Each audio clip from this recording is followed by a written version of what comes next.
Check.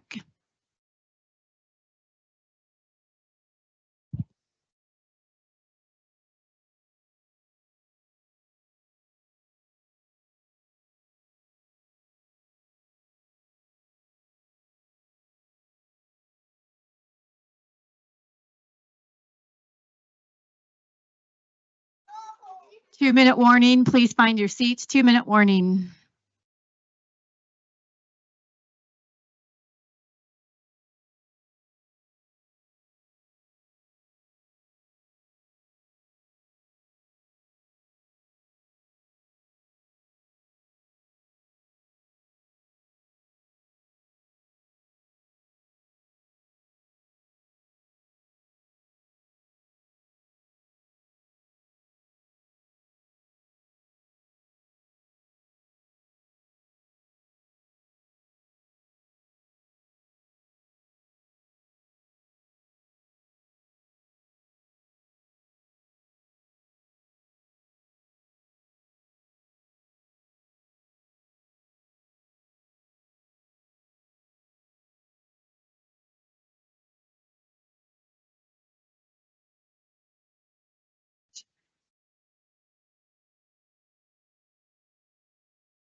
This meeting is now called to order. Roll call, please.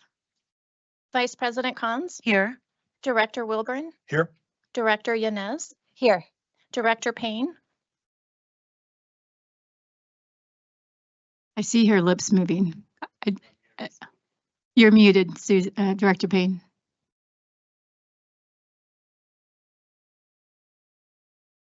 There we go. I'm here. Okay, thank you. President Shandy? Here. The Pledge of Allegiance will be led by Vice President Cons. And I invite our friends from the Da Vinci Academy to lead us in the pledge.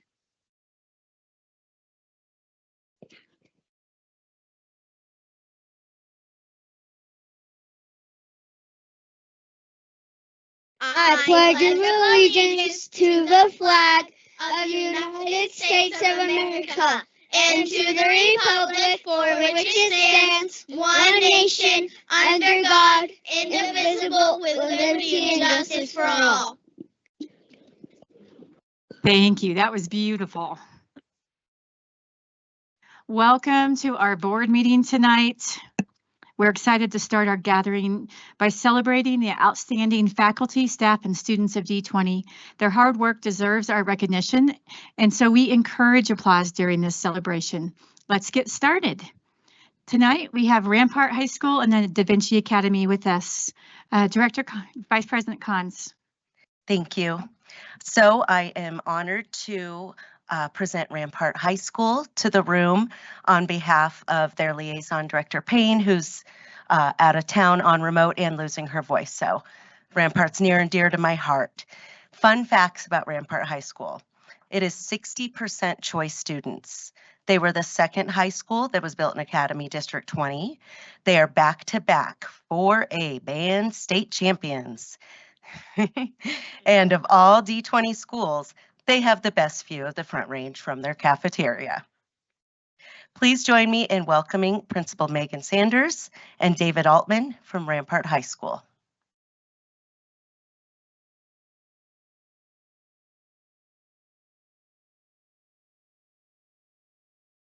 Welcome. We also have our drum majors here.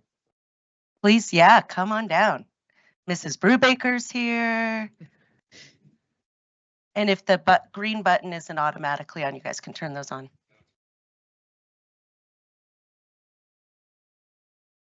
Cool. I just have a couple of words. Thank you guys for having us here and recognize the accomplishments of the Rampart Regiment. My name is David Altman, and I've been the Assistant Director of Bands at Rampart since 2021. I would like to thank Ms. Sanders, Ms. Edgett, and the rest of the staff at Rampart for their unending support of our band program, including the band boosters, all the volunteers who make the season possible. They feed our students, they make sure the uniforms fit, they design spirit wear, and they make sure to cheer for us in the stands. To Mr. Kuncius, who couldn't be here today because he's watching the Bands of America Grand National Championships in Indianapolis right now. Thank you for setting the course for our program, for his friendship, mentorship, wisdom, and work ethic that never seems to fade. To the band staff who shows up early, stays late, they're willing to help our students all the time. We would not be where we are without an amazing, dedicated team of adults who are so passionate about providing the best experience for our kids. And lastly, I need to thank the students of the Rampart Regiment. They are truly champions. Their love for music and marching is infectious, and their commitment to each other and our culture of excellence is inspiring. I'm so fortunate to be their band director and can easily say that there's nowhere else I would rather be. This season marks the 4th state championship that Rampart has received and the 2nd time that we have won back-to-back. Our show called Stardust was one of a simple concept, that the atoms that create life on Earth were forged in the center of stars. This simple fact means one thing, that we are all connected to each other, not just in the present, but in the past and in the future. This show is a celebration of life. And just like it takes millions of atoms crossing the stars to bring about the beauty in this world, it takes an entire school community to bring out the beauty we got to see on the field a couple of Saturdays ago. Thank you for all the support that you give to our young people, the wonderful experience that they get to have making music together. The future of Rampart music is as bright as any star could be.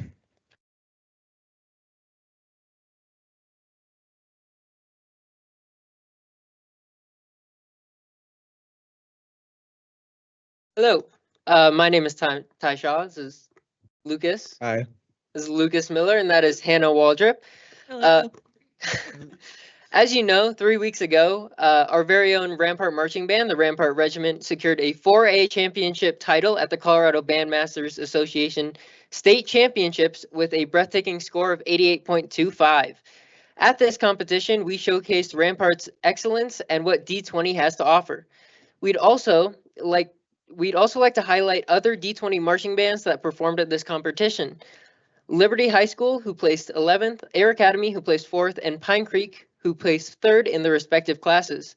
This accomplishment represents countless hours of dedication, practice, and collaboration from our students and staff. We are honored to represent the D20 community while doing so. We would like to thank our amazing volunteers, staff, administrators, and district personnel who have supported our program. The opportunity to make a lifelong memory and lifelong memories is priceless for each student in our ensemble.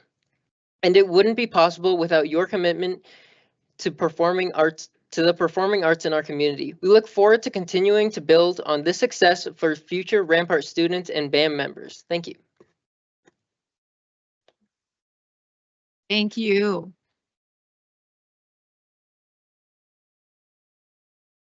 Will you allow me liberties all night on my Absolutely. final board meeting? Yes. But I just want to say thanks to the Rampart community because our oldest daughter went through there, graduated from there.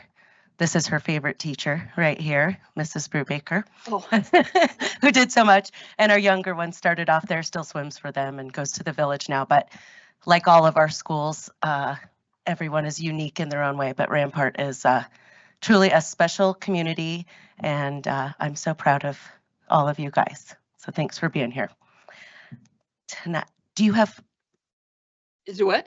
Are Megan is on her Okay. way. She just turned on to Parliament. She got caught up with something, so she will be here. But we can go ahead and get started. Is someone gonna do this one? So if I push this, it'll advance it. Okay. Okay. So we're here just to talk a little bit about our Rampart's Early College Academy. This is an incredible program. We're in our 4th year, and we're going to graduate our first class of seniors. We run it through our AVID program, but Okay, so You're also welcome to sit in that front row of chairs up there too, or pull them all around if you want. Make it work for you. so I'm Bree Brubaker. I coordinate the AVID program, and we have here Justin Abbott, who's our senior AVID teacher. And then we have our students here to speak. So this is Ashlyn and Fernanda and Elias. And all three of these seniors have been in the program since they were freshmen. So it's been so awesome to see them as freshmen, 14 years old, and now they're getting ready to go on their own, and they're like, it's her birthday today. She's 18 today. Aw, happy birthday. We won't sing to you. Okay, so basically what our Early College Academy is we have partnered 4 years ago. We partnered with UCCS to provide our students this opportunity to earn 30 plus general education college classes through UCCS for free, but taught by predominantly our Rampart teachers. And in that program, they have the support and guidance from their AVID elective teacher, which I taught these guys their freshman and sophomore year, and then Mr. Abbott has taught them the junior and senior year. Why is RECA so special? We're unique in a couple ways, but there's a lot of early college programs in the city, but we have partnered with UCCS. We also run this through an already existing program, AVID, and these students are able to attend traditional high school with their peers, as opposed to being bused somewhere off campus. And then they're also able to take AP classes or whatever other classes they would like in their schedule. So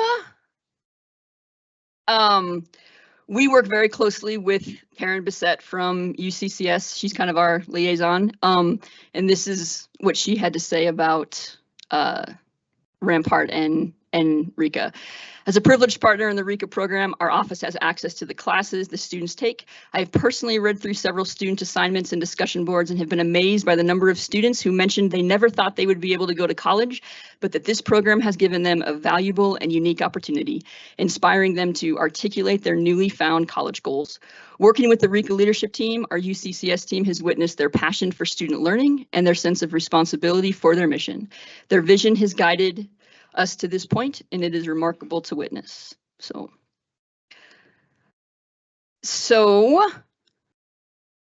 you guys can now speak to the program. Ashlyn, you're up. Okay, I'll start. Hello. So when I first started AVID, it honestly was very intimidating because the work is very rigorous and hard. But looking back, I definitely would do it again every single time. There's so much support within the program, and just my AVID teacher, Mr. Abbott, he's amazing, and Miss Brubaker when I had her. But the class really does teach you so much about preparing for college. It shows you what college professors will expect, which is something that's hard to anticipate when you're a high schooler. And so now, as a lot of my friends are scared about college, I've honestly been very relaxed because I've been doing it for 4 years. So now it feels like a very seamless transition. And I also love that it is free because that does make college in general more accessible to everyone. And I think that everyone should have that equal opportunity to education. And then finally, I've also taken some AP classes. I took AP Psychology last year, and I prefer this to that because there is a lot less stress. In order to get college credit, you only need to pass the class as a whole instead of one test. And so I'm not a great test taker, so for me, that really does allow me to have more opportunity to get that credit. And so overall, I've loved AVID. Yeah. So my experience of AVID as a non-English speaker as my first language has been very different from any other classes that I've taken. So I was a former ESL student, and at first I felt like I wasn't prepared enough to join this program. But as years started to go by, I realized how prepared I am for college and how much my vocabulary has changed and how really these classes have benefit me more than any other classes that I've taken. They've prepared me not just for college, but also for life, teaching me different experiences, like having to work with people that I might not be very close with, or having to learn how to manage different stuff in life. And I really enjoy these classes. Like Aislinn was saying, me personally, I feel like taking an AP class is a little bit more difficult because you have to pay for the tests, and it's just more difficult in general having to even take the test. But I feel like this class has really been a benefit for me, especially with money and stuff like that.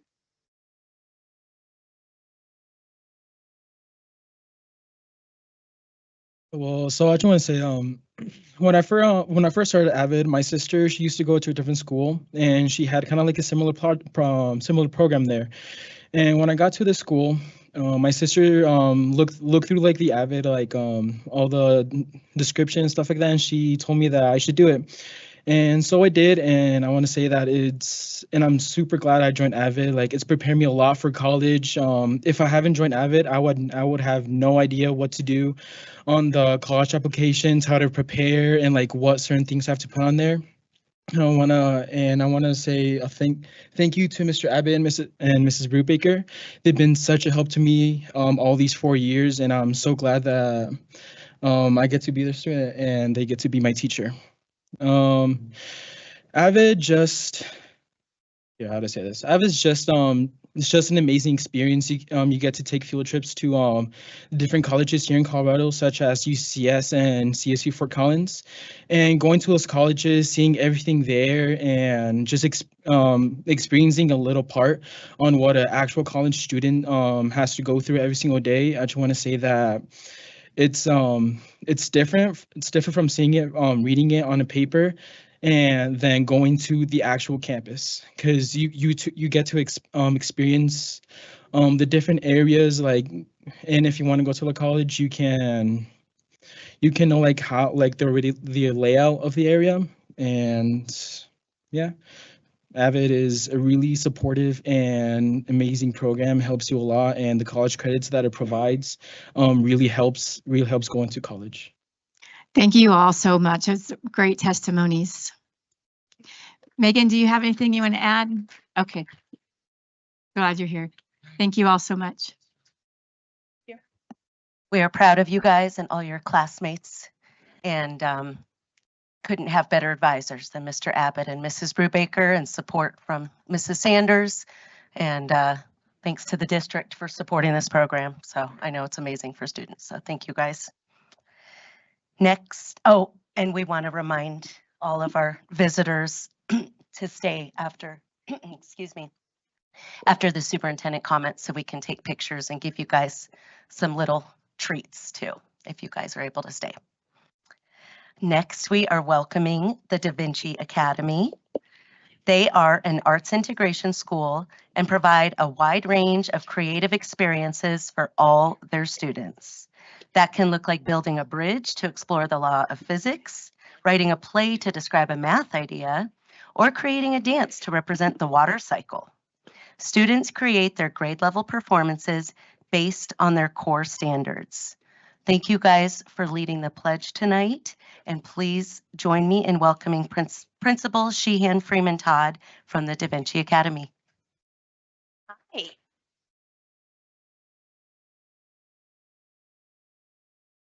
Good evening, Superintendent Heber and members of the Board of Education and guests.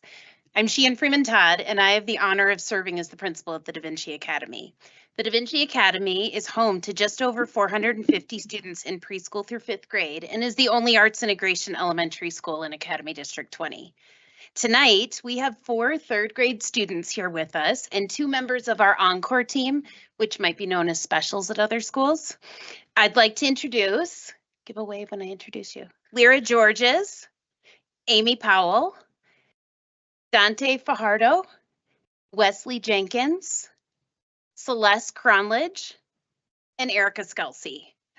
They're going to share how at the Da Vinci Academy, the arts aren't something extra. They're the avenue for learning grade level academic standards and skills Arts integration develops critical thinking, creativity, and problem-solving skills while improving academic understanding.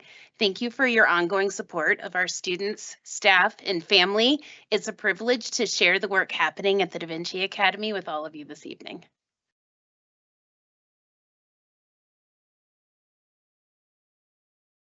We are the Da Vinci Academy. We are an arts integration school. That means we learn everything that students learn at every D20 school, but we learn it through the arts. That means we are learning core standards and art standards at the same time. It makes learning more interesting. You might be wondering what that looks like. At our school, it might be a class using musical rhythms to break apart their vocabulary words.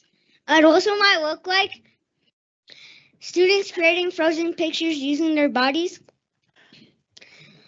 to show their answers to questions.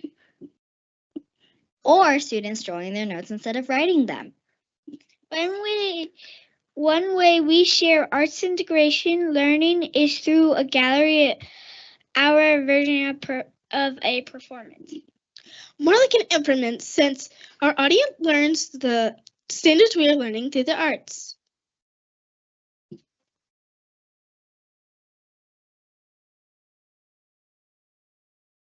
We curate our gallery during our encores. Encores are visual of our specials. They're called encores because it's a second chance for us to learn about our core standards in different way. We'd like to share some moments from our third grade gallery, our science circus. We learned our life science standards and then experienced them again through the arts. And movement, we create life cycles, dances that show how different animals and plants have different life cycles. Oh, it just skipped ahead. Oh, back one. There we go.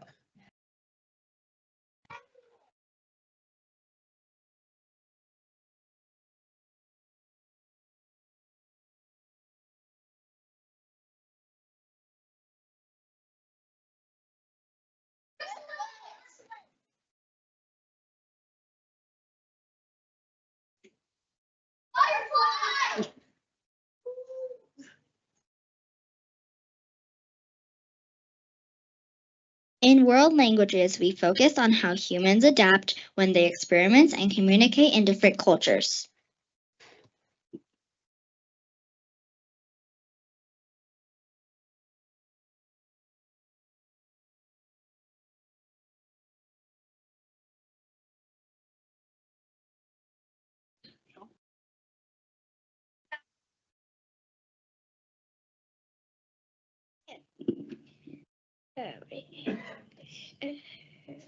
In art, we look at the work of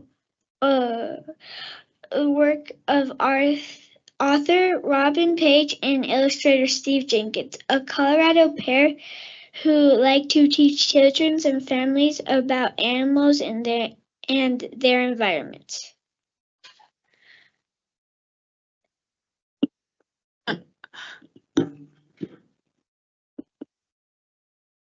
Our art shows how a big cat has adaptations to its environment.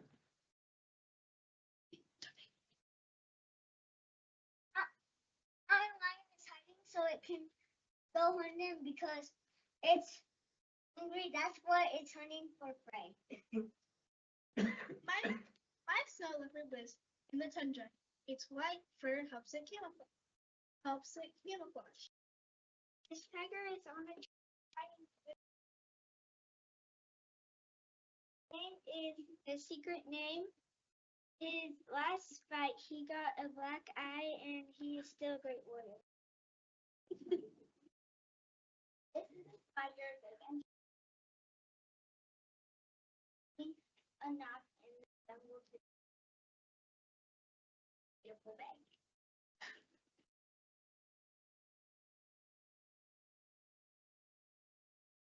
Not only we're covering our science standards, but our writing standards too.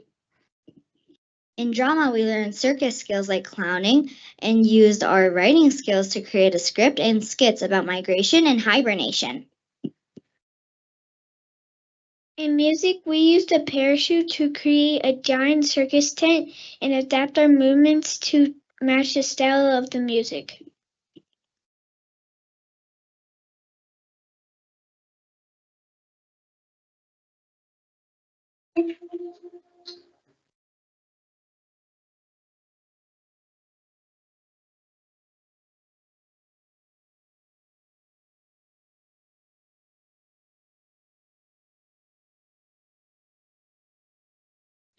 Arts integration teaches us essential skills like collaboration, communication, and problem solving that helps us grow into amazing critical thinkers who can face any challenge. And that is arts integration. Thank you. 감사합니다. Merci.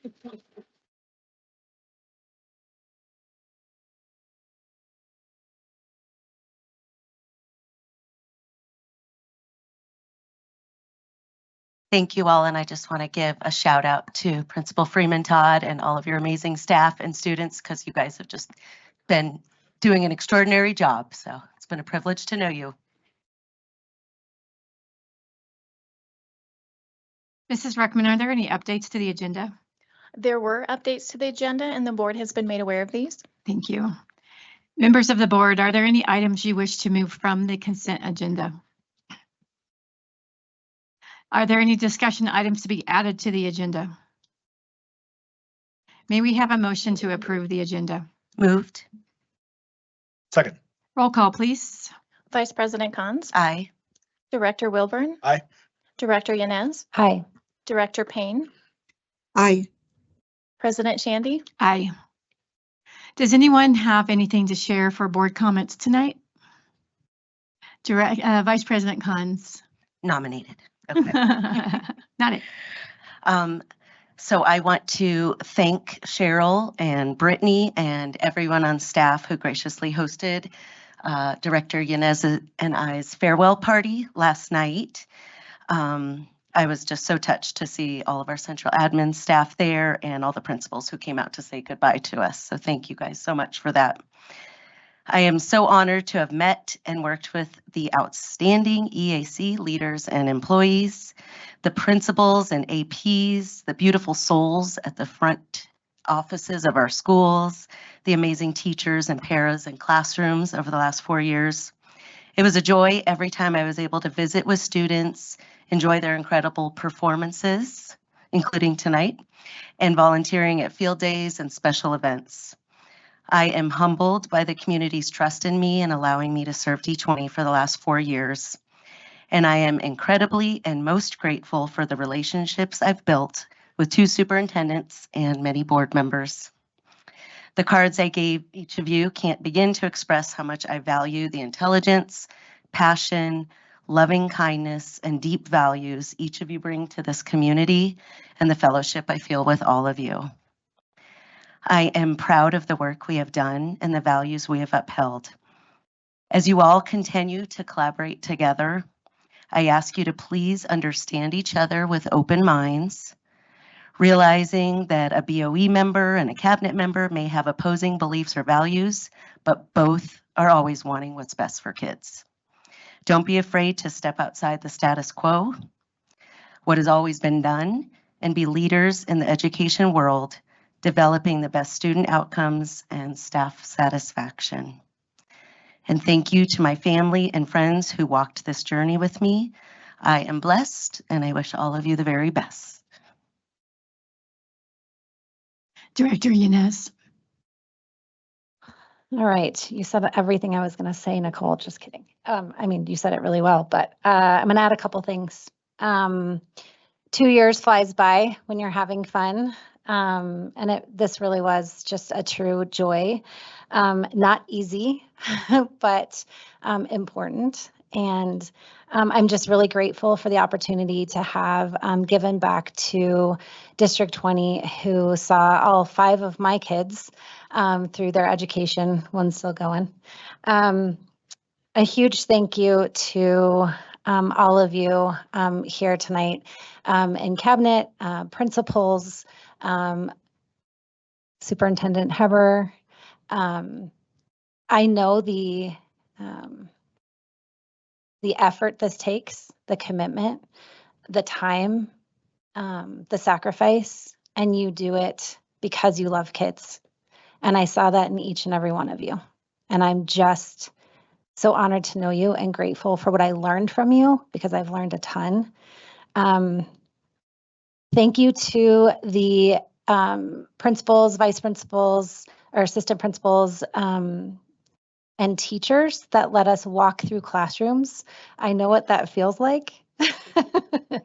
To be under a microscope, it feels a little bit, but truly it's a vulnerable place. And I am going to miss so much having this front row seat to these kids' journeys and being able to walk through those classrooms. And I'm really, really grateful for that experience. And thank you for letting us in. Well, you couldn't lock the door, but that anyways, you know what I mean. Hold on, my notes went away here. I said this last night, but it needs to be said again. Thank you for feeding us all the food all the time. It would have been a bag of chips in my car on the way here. So that's really important. I need to say that. Thank you to the security team for always keeping us safe and making us feel safe. That's really, really important. Thank you. Thank you for the laughs. Thank you to Deputy Superintendent and CFO Becky Allen for playing catchphrase during graduation, the pauses between graduations, and laughing really, really hard together. That was something I'll never forget.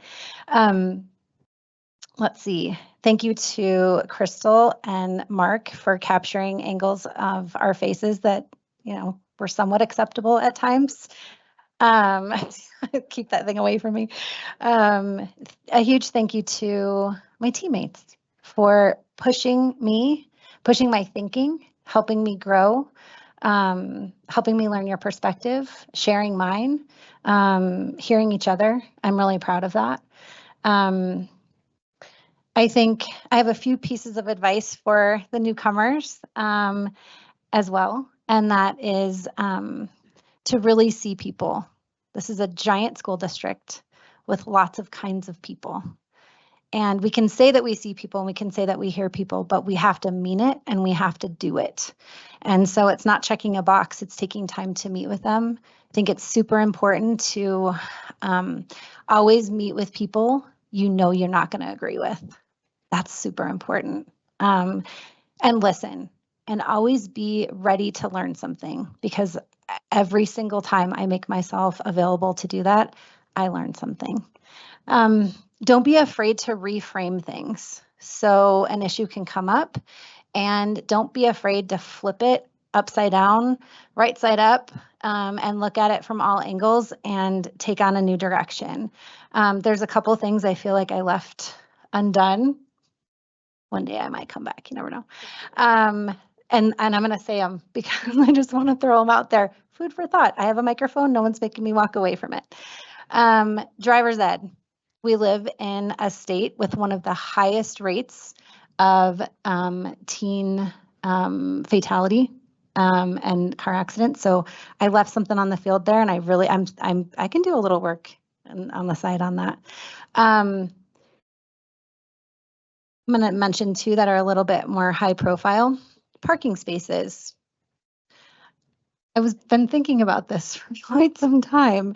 And as a mother of 5 kids, 4 who've graduated already, the parking space conversation happened in our household. Although my oldest ones, it wasn't really a thing yet. Here's food for thought.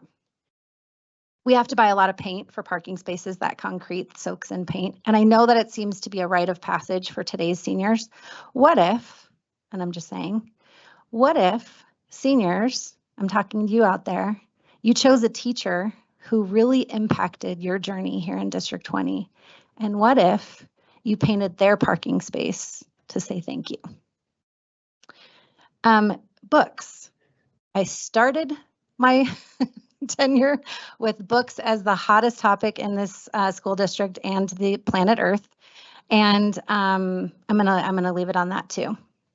So this is one of those situations where you really need to listen to people that you might not agree with. And I'm proud of the work we did around that by providing parents the right and choice for their students, while also protecting age levels and levels of appropriateness for other students. But during our conversation with books, what if the conversation went from specific book titles to literacy rates and learning instead? How many students are checking out books? Who's reading what? Book clubs, genre studies, really taking a pulse on where we are in the district around library usage rather than just those titles. Okay, so what am I going to do in all my spare time? The other night, and I shared this before, I learned to play Mahjong, and we played 2 games, and I won both of them. So it turns out I am going to go global. I don't know if there's like a league or something, but I might join it. I'm going to miss this. I'm going to miss this work, but I promise I'm still going to wake up every single day and do what's right with for kids and support teachers. So maybe you'll see me again someday, but thank you. Thank you both. I know last night was a great little ceremony, so thank you for being there and your families. It was great to see them. And again, just honoring your incredible commitment and the very real sacrifice that you both have made to ensure that our students and school communities thrive. So thank you both. Any other board comments? Nope. All right. Can I make one with my crappy voice? Director Payne. Thank you, President Jandy. To Vice President Cons, thank you so much for all of the mentorship. And I just wanted to extend my sincere appreciation to both of you. As Board of Education members, I really have recognized in this short time that I've been on the board, it is one of the most challenging and selfless roles in public service. And I say that as a 27-year law enforcement veteran. I appreciate your time and dedication. Your commitment to this district have contributed to important conversations and have helped me in the short time on the board, and for the future of my role, I know that it will make a huge difference. So just on behalf of Olympic City, USA, the city of Colorado Springs, the children, the staff, and the community, thank you for your willingness to be vulnerable and to serve this district. And I just wish you the very best in this next chapter and all your free time. Thank you. Colonel Herndon. Madam President, thank you. Ladies, thank you. On behalf of the United States Air Force Academy, we just really appreciate your partnership. And I appreciate just the infectious smiles that you have and the hospitality every time I came to one of these sessions. And so you'll be missed, and hopefully we'll stay in touch. Really quickly, for the body, we're thrilled that the government is back open.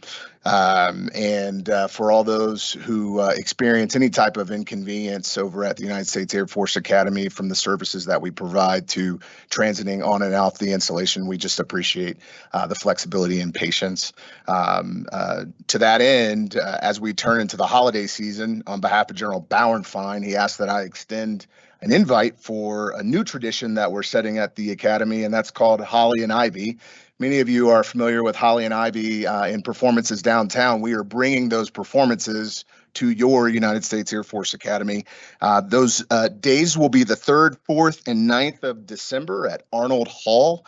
Admission will be free for all ages, so I imagine the students from the Da Vinci Academy, you guys really might like this. These are going to be professional bandsmen, an orchestra, a jazz band, a choral group, an a cappella group, the drum and bugle corps, and then an incredible performance by our United States Air Force band. And they are a premier band. These are professional, some of them Juilliard trained musicians that will engage and put on an incredible holiday performance. We will start our advertising splash, so you can go to usafa.edu and check out our social media pages to get the information on how to get a ticket. But we're really excited to welcome you to the Academy for these concerts as we celebrate the season and showcase the musical talent of the band, their ability to inspire patriotism and service, but also express our thanks to each of you in our community. Thank you so much. That's exciting. All right, Superintendent Haber, I think you have like, what, 2 slides? No, try 28. Okay, I'll go okay. fast. I'll go fast. So many celebrations. First, I want to start with, we did have our annual audit report and just want to celebrate for 2 years in a row. We've had no findings, a clean report, which is very rare and unusual for a district our size. So I'd like to just give a thank you to Deputy Becky Allen, CFO, and her whole entire financial team. And we will have a true celebration slide and celebrate that again in December. But if we can please give them a hand.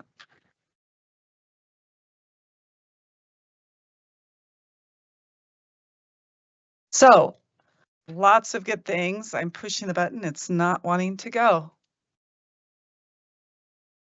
There we go. Okay, I'm going to the next one. So I had a wonderful opportunity. As you know, I go into different schools and get to talk with teachers and principals.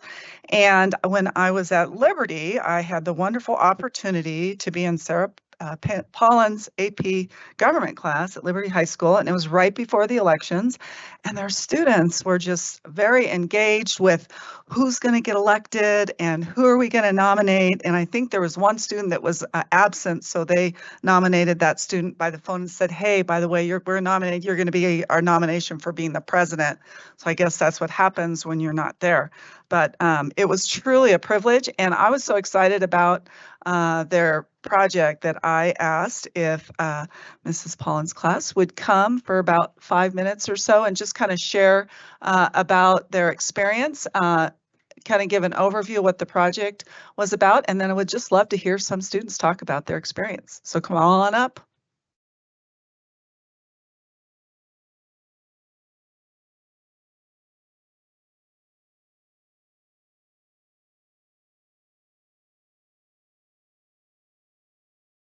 Good evening. I'm not going to have, I have several here for moral support. I did not bring all 84 of them, right? But thank you so very much for the opportunity to spotlight. I've been a Lancer for 17 years now, and I know our kids are phenomenal, but any opportunity that I have to talk about what they can do and how consistently I am amazed by what they are capable of. Every October, as part of our study of linkage institutions for government in AP government, I task these kids with something monumental. They hold a class caucus. After we learn what a caucus is, they hold one and they select candidates that they think could run. Cooper is the candidate in question that happened to miss that morning and found himself in the middle of the pictures you see there on stage. After they've selected their campaign managers, their candidates, they've discussed their potential campaign strategies, they've talked about potential platform ideas that they might want to address, other than the ones that I have assigned them, which this year, what was it, national debt and opioid use and Prop LL and MM that they had to research. They talked about others, and then I said, great, you're going to run against each other.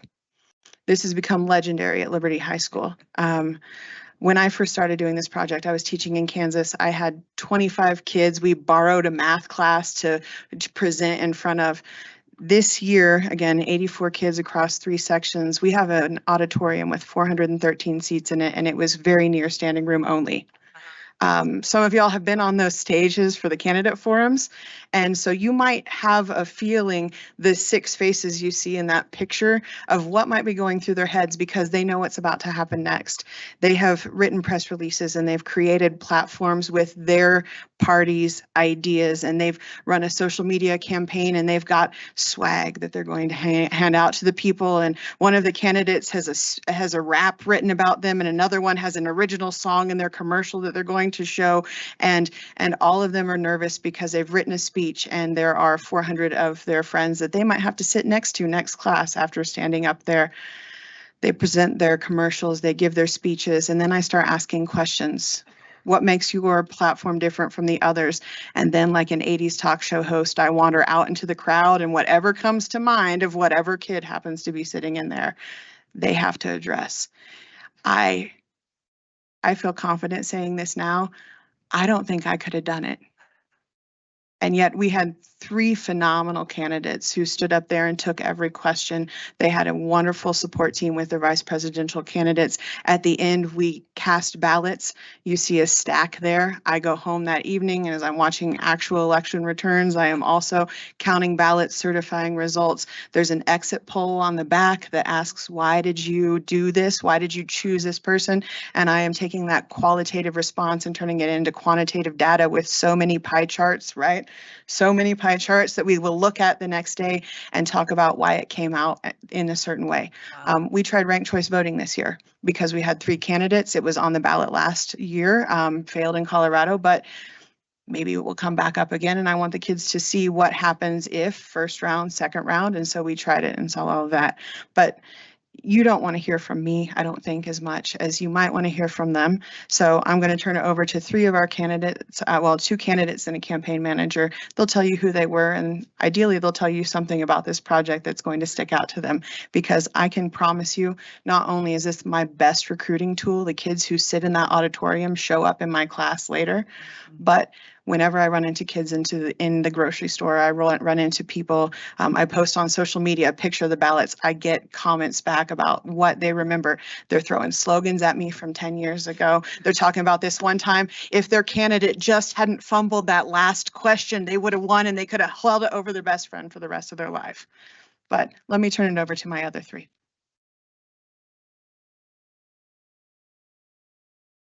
Hi, I'm Cooper. I'm the one who she was obviously talking about when it comes to not showing up.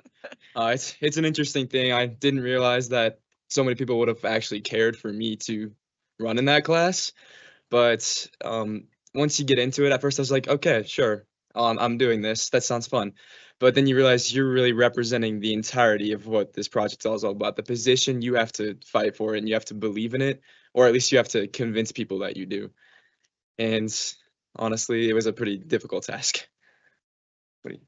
Hi, I'm Jaden. I want to start this with an apology. If you know anything about me, I talk a lot, and time limits don't really mean much to me, apparently. I actually got points off of this assignment because I talked for too long, so let's get started, shall we? So we live in a time and a culture that's riddled with political disunity and with polarization.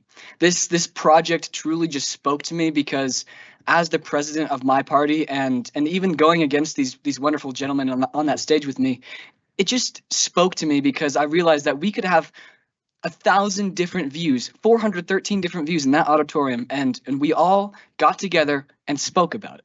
You don't see that often in this culture where everyone is truthful and everyone is honest about what they believe and why they believe it. But we got there and we showed up and stuff happened and it was amazing. So this project truly spoke to me. Even within our classes, we had 1,000 different perspectives and we had to come up with one line of reasoning of why, what, and I was supposed to say what and then why, but you know, it's okay. Thank you guys.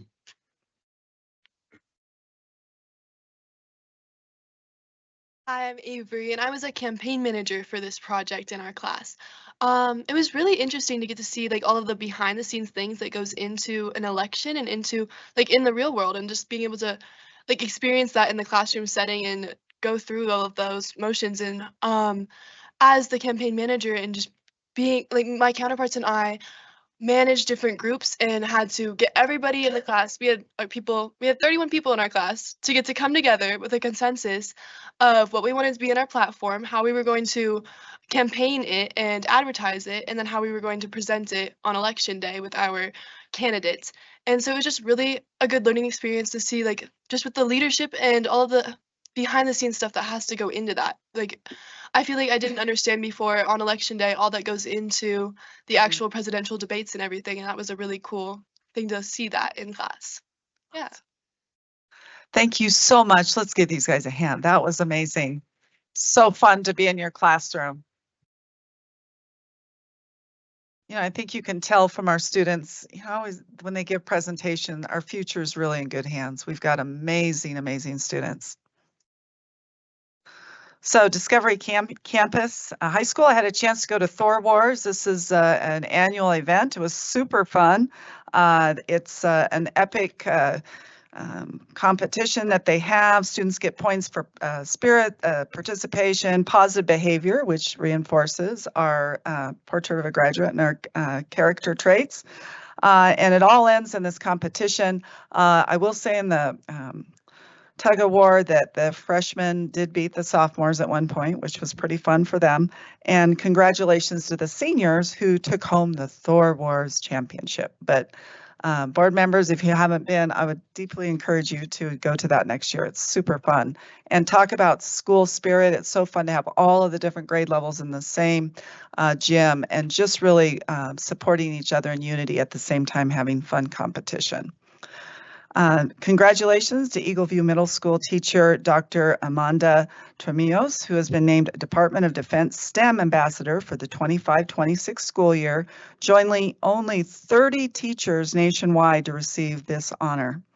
The DoD STEM Ambassador Program recognizes outstanding educators who demonstrate a deep commitment to advancing science, technology, engineering, and mathematics opportunities for students.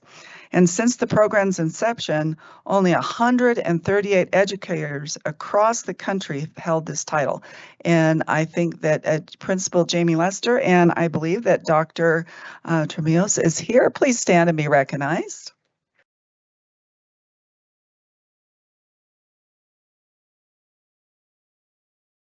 And Dr. Tremillos, we'd love for you to stay too, and so we can get a picture of you. That's just such a huge accomplishment. So congratulations.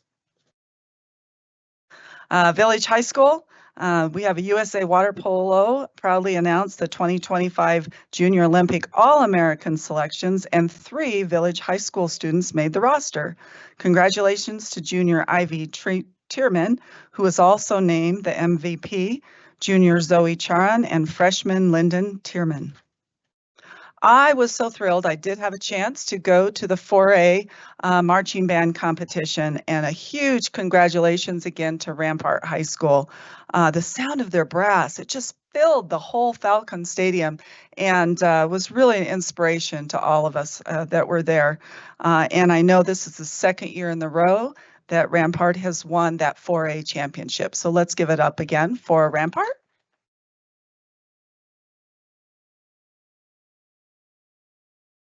I also had a chance to stay to hear Air Academy High School, and they did a fabulous job. As you know, they took 4th place in the 4A, and Pine Creek took 3rd place in 5A. Liberty High School, I had a chance to go to their fall play along with Director Wilburn, and we saw the fall play, The Hound of Baskervilles. And I really appreciate Mr. Solesi, who was the theater director. He had about 100 students participate in this production, which is amazing. And what a wonderful way to help students feel connected and to experience the creativity of the fine arts. So just a huge thank you to him and to the students. Eagleview Middle School 6th grader Robert Stepanov.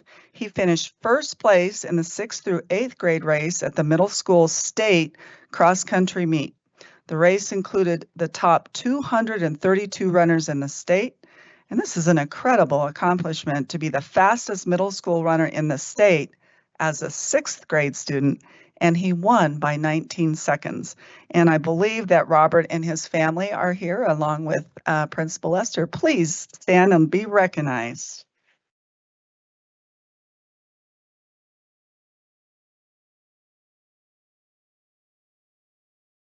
That is so awesome. All right. So we have our TCA partners here with us tonight, so we thought we'd do a quick overview of some of their accomplishments. They won 1st place in the 2A marching band competition under the direction of Christina Schwartz-Super. On October 24th, the TCA girls flag football blew out the 2nd Mount View 34-0 to win the state championship.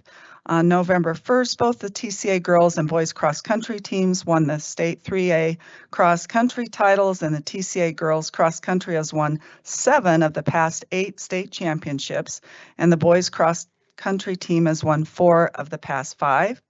And on November 8th, TCA's football team destroyed its second round playoff opponent, Florence, 54-16. The Titans are 10-0 on the season and have now won 23 games in a row with 21 of those 23 wins coming by double digits. All of their wins this season have been by at least 17 points, and a huge shout out to the head coach, Justin Rich. And he took over the program and has been building men of character. So thank you for sharing that with me, Director Wilburn. I appreciate that. All right, we highlight we have an amazing special education program here, and unified sports is something that we are really working on growing in our district. Pine Creek High School Unified Flag Football, they participated in the Special Olympic State Flag Football Competition. And we have students across D20 involved in these teams from Liberty, Air Academy, Bridges, and Chinook Trail Middle School. They also recently were involved in a bowling challenge, and they had a great day of competition. As you can see, they were awarded medals for their team. So an important program for us all to know about in special education is our preschool child find. And you can see the data there, how many screenings and evaluations that we did in this last year. But why is it important? Early intervention is one of the most effective ways to support children with disabilities by identifying needs before kindergarten. And that's the focus of this team. By doing this, it can improve school readiness, foster inclusive learning environments, build stronger relationships with families, and demonstrate a commitment to equity and excellence. Preschool child find evaluations are available to children ages 2.9 years to 5 years of age who are preschool age eligible, free of charge to families who live within the D20 boundaries. We evaluate 4 children a week with a total of 2 evaluations on Tuesday and 2 evaluations on Friday. We evaluate through play-based assessments with a multidisciplinary team, and we assess all developmental areas. And all children who are evaluated also have a vision and hearing screening prior to the evaluation on the same day. So it's really a whole child approach. And I really, really appreciate our child find team. They really do a phenomenal job of early intervention and giving students what they need before they come to kindergarten. So thank you to that team. As you know, we're connecting the work that we do as a district, that I do as a superintendent, with our strategic plan as much as we can. So as you know, I go on school visits, and what I do is, because so many of you have come with me, and I can't wait for our new school board members to come along with me as well on these school visits, because what we do is, as you know, is we walk alongside principals and we go to classrooms, and after we observe a classroom, we come out and we talk about what we saw about the teaching and learning, and it gives the principal a wonderful time to talk about all the work they're doing around literacy and math in particular. So Legacy Peak Elementary, my bucket was full when I got to visit here because I got to spend time with their little preschool students. I know there was questions about that. Super fun. And there was also small group instruction led by Liz Barrera, who with her second grade students there, you can see receiving some support with literacy. And third grade teacher Jenna Anderson that you see on the bottom there, she was super excited to show me how she's using achievement data to personalize the learning for her students. And the sheet that she had as one from a student, she's showing students how to set their own goals for learning as a result of what they are seeing in the data, which has been super fun. And she's seen a lot of academic growth, which it is one of the highest indicators or factors that we can do for students for student achievement, is to help them set their own goals academically and then know how to get there. So she has a whole rubric too, where students know what they need to do as a next step to reach their goals. When I was at Academy Endeavor, Principal Carrie Mitchell and Assistant Principal Molly Lehman were excited to show me these projects that the students had built as a result of learning about volume. They measured the volume of all these different shapes, and then I had to design an animal out of it. At Edith Wolford Elementary, it was exciting to see, one of our Portrait of a Graduate competencies is being contributing citizens. So you can see there was a sock drive. You wouldn't imagine all the different kinds of socks that are available. And just a huge thank you to Counselor Haley Lee and of course, Principal Robin Lowry and Assistant Principal Amanda Oliver. They've been really working together with students. There were hundreds of socks back there, and they were donating those socks to various nonprofit organizations. At Academy International, I was so amazed. In both cases, students were just coming in from the playground, and especially on the left, that kindergarten class, kids were all jazzed and they were, kind of yelling and coming in real rowdy. I would tell you within 2 minutes, that kindergarten teacher, Mrs. Van Y, she was amazing. She had all these little routines, and within 2 minutes, the kids had their stuff put away. They were seated on the carpet, and she was reading a book. I mean, it was magic. It truly was. Our second grade teacher was also doing a great intervention with students around math. In Compass Heights Elementary, I was encouraged to see how Ms. Arroyo was actively engaging her second grade students in turn-in talks. They had just done a character analysis in a novel, and the students got to talk one-on-one with each other about the characters and what kind of character development they saw as second graders, which was very impressive. Chinook Trail Middle School, I got to see several sixth grade classrooms, and as you can see, students were eagerly helping each other with math problems. And so important to have some movement during class, and you can see that the students did our teachers did a good job with orchestrating that in the classroom. Frontier Elementary, they really have a lot of strengths in the arts, and we talked about how could you really highlight the arts programs that they have during choice nights to help increase their enrollment. But I had a chance to watch the art teacher, and he was teaching them all about pumpkins, and of course the little kinders had to say what they were going to be for Halloween, which was a kick to hear. And then the next month, Mountain Ridge Middle School, there was a math class, and they were on a treasure hunt, and they had to go around and solve different algebra problems to get their clues. So they were super engaged with that activity. Antelope Trails, I had a chance to watch their kindergarten PLC, and I was amazed at all the different techniques and strategies that these amazing kindergarten teachers have to help students learn how to read. And I learned so much just by being a part of their PLC, and a huge thank you to them and their expertise. At Explorer, Principal Kristen Driver was super excited to show me the posters that were on the wall that were all about the academic standards that students were learning in their classrooms as a result of parent night. So the parents had a chance to walk through, learn about the standards that students were focusing on, and then they knew the type of questions to ask teachers when they sat down with them for their conferences. Challenger Learning Center. This was I really appreciated being invited to this. As you know, after the horrific tragedy of losing the Challenger space shuttle, this American flag that you now see posted in the Challenger Learning Center was recovered out of all the pieces that were floating around in the ocean. They were able to find this capsule, and inside was this American flag, completely untouched, completely intact. And a local Eagle Scout troop had donated this flag originally to the Challenger space shuttle, and so they put it in this container. And then to all of our horrific watching it happen, I know I had just gotten home from a nursing shift, 11 to 7, and watched it. It was horrible, but pretty amazing that this flag is the one piece that wasn't damaged. So the Eagle Scout troop got this flag back, and this flag actually had flown over the White House at one time too. This is a local troop up in Monument, and it was donated to the Challenger Learning Center by Dr. Paris, who was the Eagle Scout master at the time. And it really represents the courage of the Challenger crew and the hope that we have through innovation in space.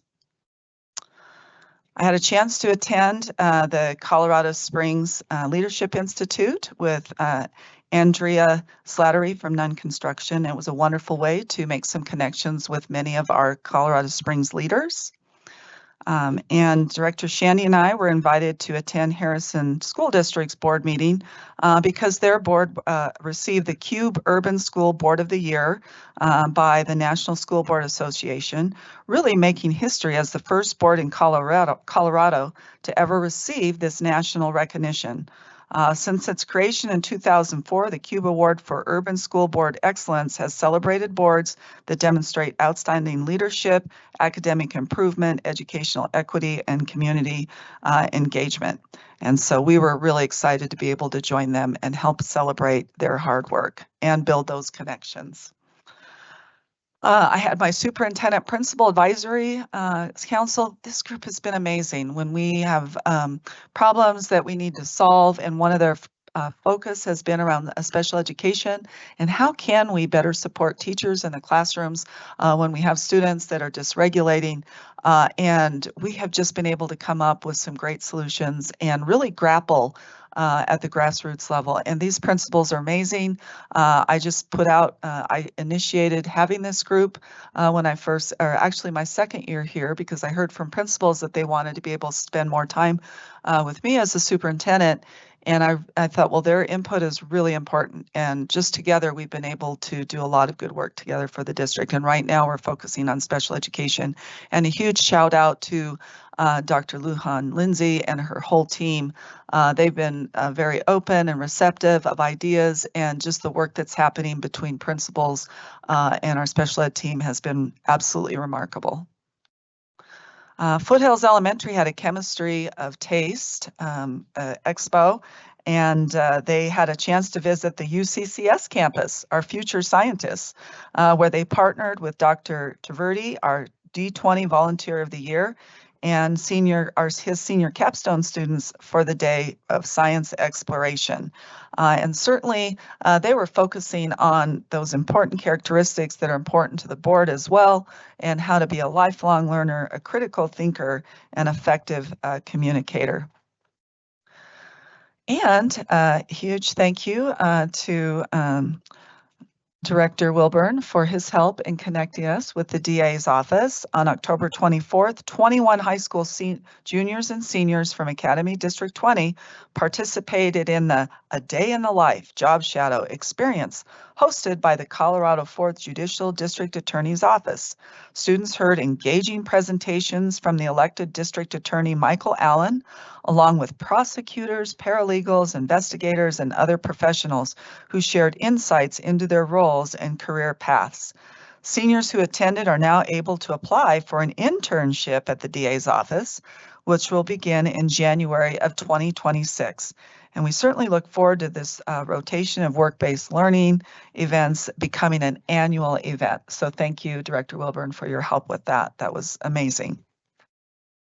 Of course, we have to have a little fun here at the EAC, so we all dressed up, and as you can see, our Blue Wing, we were the Disney princesses, and it was just super fun. We look forward to that every year. And on the same day, I had a chance to go up to School in the Woods, which was fun. The principal, Patrick Perry, invited me to come up, and of course, I'm a little competitive, and he challenged me to the donut challenge, so I had to participate. But it was so fun to see students outdoors enjoying the different contests and still learning about nature. And building manager Greg Harmon, who you see on the right, he was super excited to show me his iris farm. There is actually a national or a Colorado Springs Iris Society, which he belongs to, and they are planting irises and hoping to grow them and teach the kids even how to sell them and have that be like an iris market at some point. But that was really fun to see what they were doing. Yay, we're starting the design team for Air Academy High School. And just a huge thank you to our parents, our students. We have teachers, we have administrators, we have central office folks, and we're all coming together to start the planning. They had 3 drawings of what the site could look like as far as the different parts of classrooms and the gym and where we're going to put the fields, and that was super fun. That just happened yesterday. Our engagement group summit. This was amazing. Last year, I had appreciated bringing our community members in, but I thought, no, I want them in the schools. Like, how do we bring them in the schools? And so took that to the communications team, and Mark and I started brainstorming what could that look like? And Mark came up with that idea of, well, what about like a summit where we have it at a high school and we bring everyone together? And huge thank you, Amy, for attending that, Director Shandy. It was amazing. We had our patrons, 60 and over, having conversations with our parents. We had teachers there, the students at Liberty High School. A huge thank. I see Matt Sisson back there if you want to wave. Thank you. Matt did a great job talking about Liberty. One of his English teachers talked about PLCs. It was just a wonderful day. And then, of course, they had a chance to tour the different facilities. So I think if I click on here, is this the video? There we go. It says short.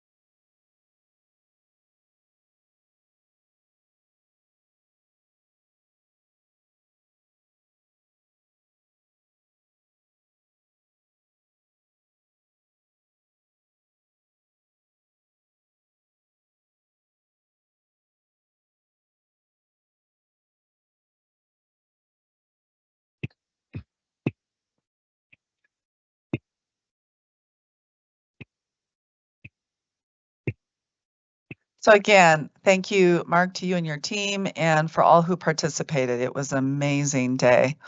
I had an opportunity. I was invited to present with Dr. Wendy Berhansel at the CASE Principal Conference, and it was on So You Want to Be a Superintendent. And Melissa Gibson is there, and she is the CASE president. And that was really fun because Harrison School District is very different in many ways than us here in D20, but we certainly realized that our hearts were the same, and we have the same mission as far as serving kids and ensuring that every student thrives. And then Director Shandy and I, we were invited to go to the UCCS Regents celebration, which was super fun to connect with more UCCS staff members. And there were community members. Mayor Yemi was there, and it was great to reconnect with him and some of the other Colorado Springs leaders. And the Veterans Day celebrations, this was so much fun. Had a chance to go to Air Academy High School and go to their celebration. And then, of course, the annual Douglas Valley Parade, which was just really fun. The kindergartners are so cute with their little flags and their little banners. So what a great day. And just a huge thank you to all of our veterans, those of you that are veterans in our audience. Thank you so much for your service and for your sacrifice. And of course, unfortunately, our farewell reception. And I do have a special gift for both of you from all of us. Director Cons, thank you again for your dedication and your heart for kids, and especially for making sure that parents are actively involved with their students' education. So thank you. And Ms. Yanez, Director Yanez. Lauren, thank you so much. You have such a heart for kids and for teachers, and I've just learned so much from you. And I especially appreciate your passion for early learning. And if Holly was here, I would totally send her to your preschool.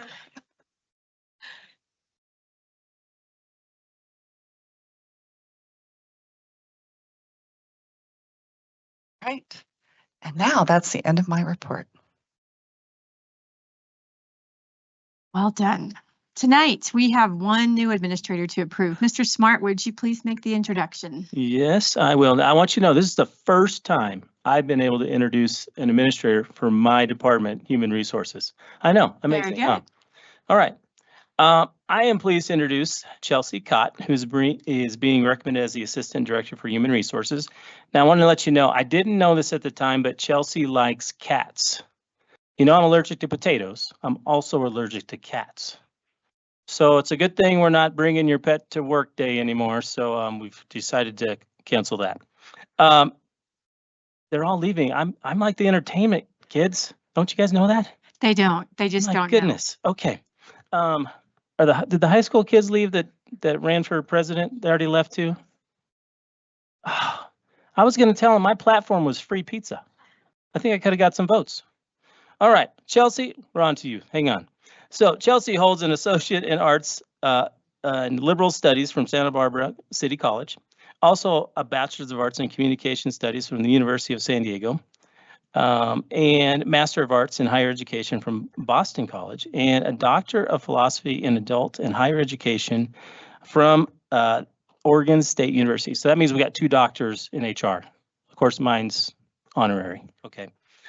Chelsea began her career at the University of San Diego, where she was a community director. Then she was a supervisor of student affairs at Palomar Community College, and then a deputy Title IX coordinator and director of student services at Mira Costa Community College. And then over the last few years, she's been overseas. Her husband is Marine, and he couldn't be here tonight because he's watching their 2-year-old. Well, we could have, but she said he couldn't come. So she was finishing her PhD and has worked as an employment facilitator, providing professional training and coaching to military members on civilian employment and career development. So we are pleased to recommend Chelsea to you tonight for the position of Assistant Director for Human Resources. Anything you'd like to say, Chelsea? Here she comes.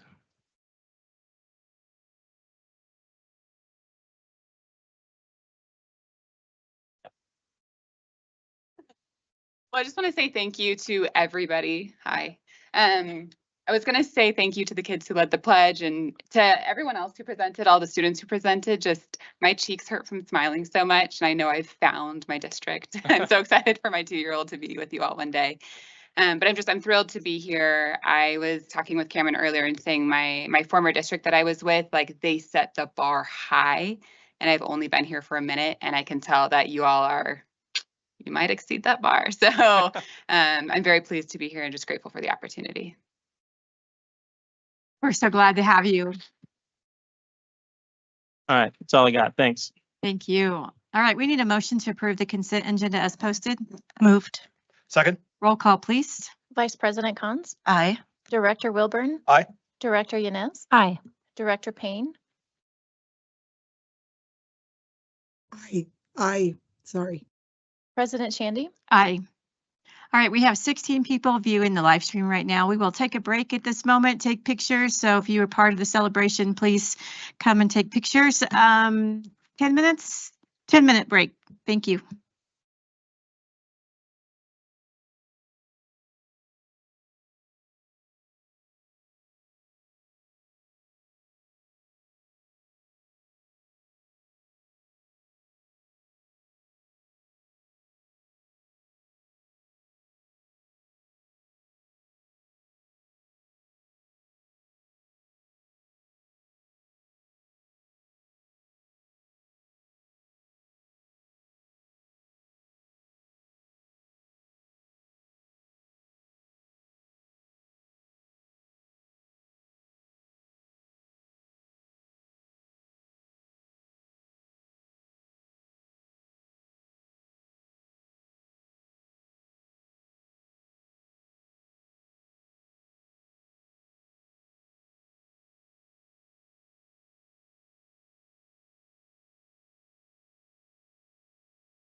2-minute warning. Please find your seats.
All right, it's always incredibly inspiring to begin our meeting by celebrating the hard work and achievements of our D20 students, faculty, and staff. Now we transition into the business part of our meeting, a time for thoughtful discussion and decision making. Out of respect for this focus, we ask that the applause be held during this part of the session as we shift our attention to the important work ahead. Thank you so much. There are no items pulled from the consent agenda. That brings us to our written reports, the monthly financial report through September 2025. Does anyone have any questions or comments? Director Wilburn. I have one question for you, Ms. Allen. Pretty simple one, I'd like to think. So SB 24017 was passed last year, I think, and we chose, it wasn't compulsory, we chose to opt in. And granted, the jury's probably still out on that since we just opted in last July, but just generally speaking, how do you think that's working? It's working beautifully. It is. Because it really is spreading out our revenue in a more consistent fashion throughout the year. And even if you start to look at the graphs, you can see if you take a look at the graph on page 6 is a good one. And although there's still some spikes, when you look at that top graph in blue, see how it's not as erratic as the line beneath it. And that really is just, it certainly is not a straight line, but it is more in line with having consistency each month. So it's helped with our cash flow a lot. Okay, so we're smoother. We are smoother. Yes, it would be like me saying, I'm going to give you $1,000, but I'm going to give you 100 now, and then in 5 months I'll give you 300 versus, you get $20 a month, 20. It's more predictable and less reactive. Does the opt-in, opt-out, is that assumed? Are we opted in until we choose to opt out? Yes, sir. Yes. So we said we're good and we haven't had any need. I think something came out like if you didn't want to stick with us, let us know. Okay. Good report. Thank you. Thank you. My only comment and thought, just want to throw it out there, Superintendent Haber, just in our constant heart for accelerating student outcomes and always wanting to tie every dollar to student outcomes and trying to adopt a real student return on investment lens type thing. So, my job is the what and your job is the how. So I don't know how we would do that exactly, but I would love to in some way tie every dollar to an outcome in some way, just some discussions to have in the future, yeah. But like, what improvement are we getting with this expenditure or this investment or whatever in student outcomes. So just an idea to talk about in the future. All right. Building fund update. Does anyone have any questions or comments? I think my only comment is how exciting is the 2016 fund done? How exciting is that? Director Wilburn, did you have something? Your face says yes, but your voice says no. Okay, all right. Legal department update. Does anyone have any questions or comments? Superintendent Haber. Yeah, so we would like to propose that we have this as a study session item for the January study session if possible. I know at that point we're using this report right now as kind of a roadmap to see how we want to streamline those legal expenses into kind of a, funneling it in one place so that we can, it's always been a part of the financial report in different departments, but how do we put it together in one so it's just a little better to see exactly how much, of our budget is being spent. Yeah, more transparency. Love it. I would love that to go on the January study session, Ms. Ruckman. Thank you. Make that note real fast. All right, annual monitoring report for the Classical Academy. Does anyone have any questions or comments? Director Wilburn. Thank you. Here. Dr. Thomason. Is Dr. T back there? Oh, there he is. Dr. T, want to run through a few things with you. Big report, which is a good thing, but I've lost my own notes. Okay. Number one, very good numbers on teacher turnover. That number just continues to drop. K through 12, lowest teacher turnover ever last year. Pretty close to it, yes, sir. What do you attribute that? I mean, what can we pull at the district level from whatever you're doing at TCA that's working to retain teachers? What are you doing? That's a great question, sir. I can only speak for TCA, but I know one of the things that we really try to do is, and we try to create a culture where people love to be, and so there's a lot of encouragement there. And we work really hard at trying to take care of our teachers. I know a lot of our parents create, parent-teacher organizations come in, they serve our teachers food, and we try to take care of them and let them know how much we really appreciate the efforts that they have and they pour into our kids. And so I wish I had more than that, but we try to create a really great culture where they want to stick around. It's impressive. The report has your 24-25 rankings, but not compared to 23-24. So in the future, that would be really helpful. Yes, sir. Junior high school, we know there's some challenges and things. I assume there's plans in place to close some of those gaps. Absolutely. Can you talk a little bit about that?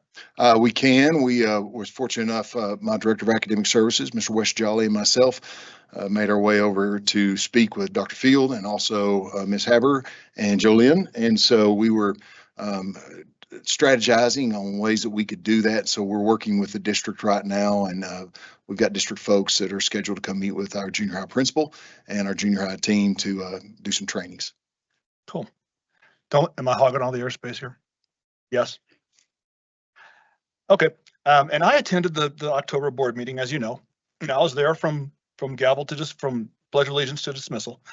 And as everyone knows, I'm TCA. I don't think that's a big secret. All three of our kids were K through 12 TCA. Well, actually, one was 3 through 12. And our kids are 4 years apart, almost to the month. So I got a full 12 years. So I understand the culture pretty well. Yes, sir. And what seems to be emerging at TCA, at least to my casual observation, I'm not as connected as I once was, obviously. Yes, sir. Is sort of a staff versus parents, admin versus the I love you, you love me is not the way it used to be. And maybe that happens as organizations grow and diversify. That's inevitable. But it falls on you to kind of take a trawl and smooth the sand over and Absolutely make things work. I don't even know what my question is. It's concerning to me as a TCA parent. I love the school. My parents, kids had great educational experiences, and I want to see it continue on an amazing path. I think the reason it was great when we were there was because it was parent-directed education. Sure. And maybe there's some pushback against that now. I don't know. But just from your chair, right? How do you answer all that? Sir, I know one of the things that we really do is try to listen to our parents. Obviously, my door is open to our parents for them to come and speak to me, which they do. In fact, today I was on the phone with a parent who is upset about some things, and I was able to speak in a way that allowed them to feel quite a bit better about the situation that I was dealing with at that very moment. And so that's a simple example of one of the things that we do, whether I go out and speak to our parent-teacher conferences, or not parent-teacher conferences, excuse me, our PTO. Anytime we have PTOs, I'm usually making the rounds and talking to those folks and making myself available, whether I'm also at any kind of sporting event, things along those lines. Sir, that I will say that the October board meeting you attended was probably the largest board meeting. It was a confluence of several different things that are all spinning up in the community at once. Typically, our board meetings aren't attended like that. And so you came on a very unique evening. I have a talent for that. It's going to be a challenge, and you'll work your way through it. And lastly, I don't get Mr. Weston, whom I don't think I know. Is that right, Weston? Tom Weston. Tom Weston? Yes, sir. He attends, he produces a report, he sends it into the district. I don't know that we're statutorily required for you to provide that to us. Okay. And I don't know if you are either. So I don't know how he's paid, if he's compensated, if he's doing it out of goodwill or whatever. But no one really seems to know where that report lands at the district, which tells me might not be the most important report in the world. Do you push that to us, or somehow are we pulling it from you? No, sir. No, sir. I know Mr. Weston sends it to D20 administration, and he is, we contract him through the district. And so he's with the district, and we contract him, and he actually comes in and watches in our board meetings, and always has, probably for the last, I want to say 10 years or so. Do we have a statutory requirement for that? Do we know? I do not know. I don't think we do. I couldn't find one, but okay. It's probably worth looking around there. If it's not required, it might be worth questioning. Is that dollars you're putting on the table that don't need to be? If no one here is reading the report, I just saw it for the first time. Maybe that's my fault, but I just saw the first one. So food for thought. Superintendent Hammer. I shared with you guys last night, we've been getting reports, and I've been getting them, and so has our legal counsel since I've been here. I think that my impression is that Mr. Weston was kind of the liaison between the charters and D20, and I'm certainly think that we're all willing to just revisit that, which we will, and we can get back with the board around that. We're looking into that right now. Because, yeah, and we spoke last night, because your meetings are archived. Are they not? Yes. Right. So we don't necessarily have to have a written report if we've got a video report that we can reference. Well, sir, we don't necessarily have a video report. There's no necessarily video that we shoot. We okay. Audio tape them. Okay. So the audio tape and then his written report are the two archives that exist. Okay. Ms. Allen. Thank you, ma'am. Mr. Wilburn, I just wanted to answer the question about the funding. So it is a contract that's split 3 ways. So New Summit, TCA, and D20 non-charter all puts a contribution. It's roughly, I'm going to say approximate because one is a little bit higher, but about 11,000 per person. Or per entity, I should say, gives you, one is 12,000, 11 and 11. Annual? Yes. Okay. Yes. I bet TCA could do something with 11 grand. That's resurfacing the gym floor right there. Okay. Thank you, Mrs. Shandy. Thank you. Thank you, ma'am. Staff retention report. Does anyone have any questions or comments? Mr. Smart, I just want to say thank you. I thought it was a really thoughtful and thorough report. Appreciated your effort and putting it together. Director Wilburn. So do I, Mr. Smart. I know we kind of got this ball rolling a couple months ago, and you grabbed it and ran with it. The last page of the report, which I don't have in front of me like an idiot, but the last page is regional comparisons, which really makes D20 look like a very desirable place to work. I was really glad to see that. Compared to other regions, other districts in the county, we're the locomotive. We're kind of getting it done, and tells me that we're putting together compensation packages that are competitive. We're providing environments that people want to work in, and I echo President Shandy's. I know this was a lot of work. The only other question I have, were you done, Director Wilburn? Sorry. Yes. Okay. Was just, what's the state comparison? I'm just curious. Yeah, state average is 20.18 for teachers, and so we fall just below that Okay. for our licensed staff, which is that regional district comparison. So we're in the ballpark of where everybody else is at. And there's a lot of factors. I think that's the other thing you have to kind of look at this. There's so many factors that impact retention. There's some things that we can control. There's some things we can't. We can't control people got to move. We can't control people necessarily retire and other things. So our focus is really focusing on what we can control in order to retain as many staff as we can. Awesome. Thank you very much. Yep. Director Yanez. Just wanted to add into continuing to, your infographics were terrific. Yeah. But the continuing to inspire young people to go into education and looking at, I know we had that event this year for the teacher cadet program, continuing to grow that. I'll throw this out there, always be a place for kids to come and try it out. And finding, I actually, when I taught 5th grade at Woodman Roberts, I had a teacher cadet and it was a fabulous experience, but continuing to not only attract teachers now, but build for the future.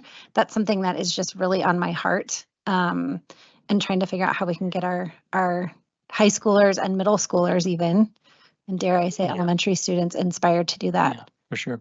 One of the things we just attended a couple weeks ago was UCCS puts on an event, and it's really, they bring students from all over the region, and it is like the teacher cadet students. They come in, they go to UCCS, and we were able to meet with them and share a little bit about D20. They do a little tour of the campus, learn about the programs at UCCS as far as the teaching program. So it was a great opportunity for us to start to make connections with high school kids that are getting ready to graduate and look to go on that career path. So we're going to keep doing that for sure. Excellent. All right, athletics program update. Does anyone have any questions or comments? Vice President Cons. Hi, Mr. Knight. Thanks for taking my impromptu call when some of this all came to a head. Absolutely. Day of your meeting. But thank you for being so responsive to the Sure. parents and families, especially at Air Academy with decisions on hockey. And I did not forward any questions, so I'm not going to try to That's totally fine. throw you a curveball Happy here. to respond to anything. But one, Most things. yes, you can. But I did want to say thank you for having that meeting.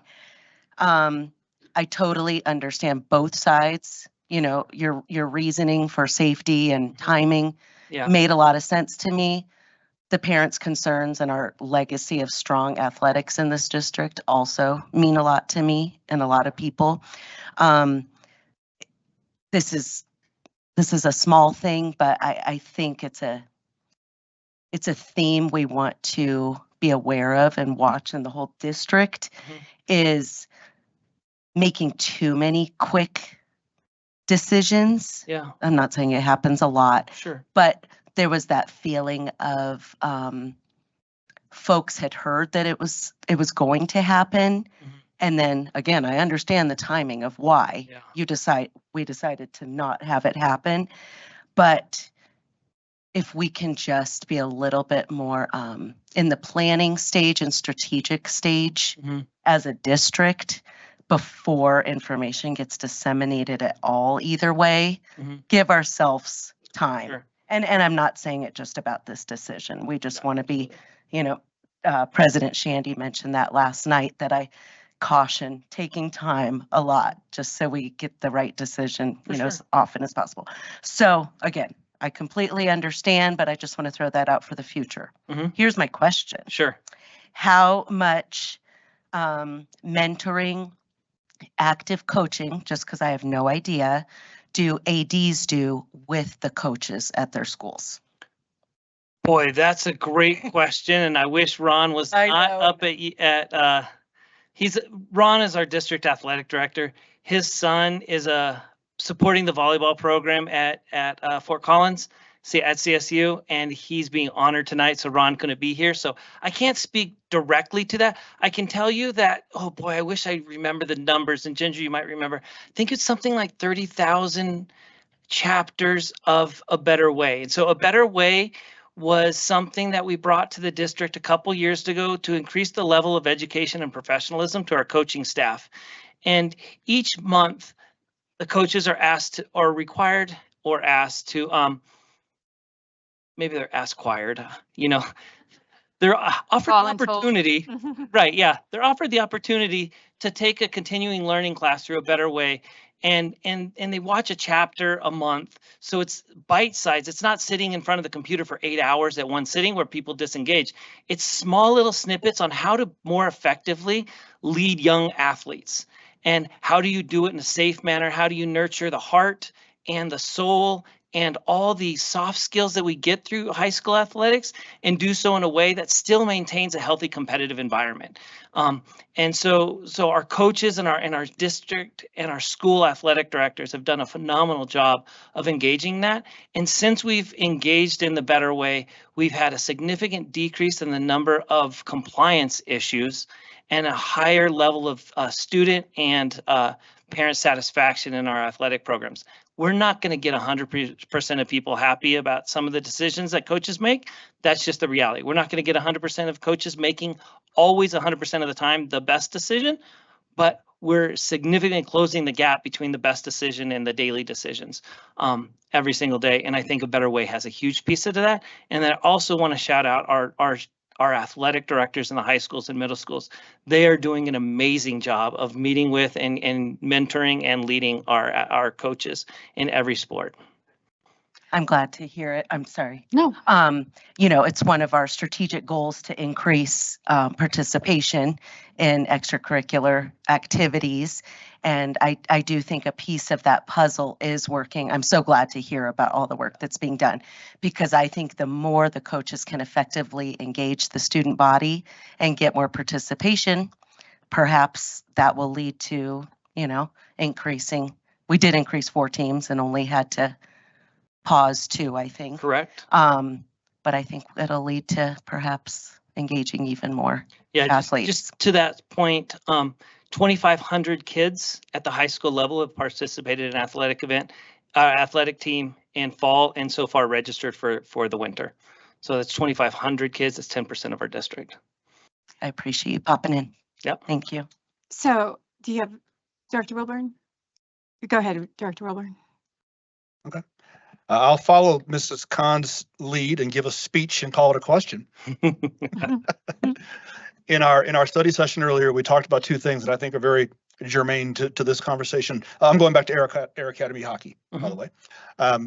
We talked about how long to retain video recording of this meeting on the internet. We settled on no less than a year, it sounds like. And that's a way people can get information. And that we as a board try to be responsive to our constituents. So we've heard a lot from constituents in the last couple of weeks since the decision was made about Air Academy hockey, who are not happy with the decision. And I suspect don't have all the information, just like I didn't. There was a meeting with players and families, and many of the players, it sounds like to me, I wasn't able to be there, if not all of them, were supportive of the idea of shutting hockey down. There's some of them expressed some forms of mental trauma over the situation surrounding hockey at Air Academy High. I'd like for you to just talk to that, and let's get it onto our video record so that in the future, when we get more emails, which we inevitably will, Mrs. Ruckman can say, this was discussed in the November meeting. Please reference hour number 1 at the 17-minute mark and hear Mr. Knight's comments, whatever. I don't think the public has a true understanding of what's really happening, because how could they, unless they hear it come from somebody that's close to the source. Yeah, I think this is a really hard one. Let me say this from the beginning. Our number 1 commitment is making sure that all of our interested student athletes have an opportunity to play the sport that they love at a competitive level of their skill and interest. And what we were having at Air Academy is a legacy, a very, very long multi-generational legacy of excellence in the hockey program. And anytime you have a legacy of excellence start to deteriorate because of declining interest, that punches you in the heart. For the legacy, for those people who 11 years ago were state champions, and to have the declining interest in the program over the last couple years is got to be a punch in the gut. There's a colleague of mine whose husband played for the team, played for Air Academy, and that colleague expressed like it just hurts to see that program disappear. The other piece, it's not just a legacy, it's the kids who want to wear their jersey with pride and represent their school. It's less about winning and losing. It's less about playing the game. It's more about representing my community and representing my tribe. And to be able to wear your jersey is or in hockey, to wear your sweater, it's very, very important for our school community. And so this decision wasn't made lightly. And to my own learning as new to this role, to Director Kahn's guidance or advice is we could have done a better job of being more transparent and open and thoughtful about the conversations that have been happening, honestly, over the last couple of years. There across the state, the hockey's a difficult sport to recruit for because it's so expensive to enter, and the skill level and fitness, sport specific fitness that you have to maintain to be able to be safe on the ice is very high. And so it's not like soccer or volleyball or cross country, all sports that I love and was able to play without having a background. You can jump into those without being unsafe. You might not be competitive, but you're not going to be unsafe. In hockey, it's different. It's like football. You can't put a 100-pound freshman out on the varsity football field and hope that they're going to be successful and hope they're going to be safe, because the chances of injury are much higher. Whether they are injured or not, the chances of injury. And then with hockey, the physicality, you've got to have a large number of kids. You've got to have a safe, healthy program. You've got to have about 50 or 25 kids on the roster. And at Air Academy last year, we had, the last couple of years, we had a significant lower. We had 29 in 2013 or 2023. We had 27 last year. This year, we were expecting about 15 kids. Now, final enrollment was a little bit higher than that, but there was a significant number of kids that are wanting to play high school hockey, but not wanting to sacrifice their bodies to play on a team that has lower than expected numbers. And that's what led to that decision. And so this was a conversation that started a year or two ago before I was here, and it's continued. And as we started to watch the registration numbers come in, 2 weeks before the registration deadline, we'd only had 9 kids on. And our athletic director at Air Academy had such a good relationship with her kids. She knew that there was a significant number of kids who are competitive hockey players who said, I will not play this year high school hockey because it's not safe for me, for overuse injuries, and because we don't have enough people on. Sorry, my heart rate's running. They just were not. They were committed to not playing if they were going to play on a hockey team that was not safe for them physically. And then you spoke to mentally. We had 2 students who spoke up during the meeting and just passionately talked about, bravely talked about the mental struggles they had on the ice, off the ice, in the classroom, and at home because of the challenges of the program last year.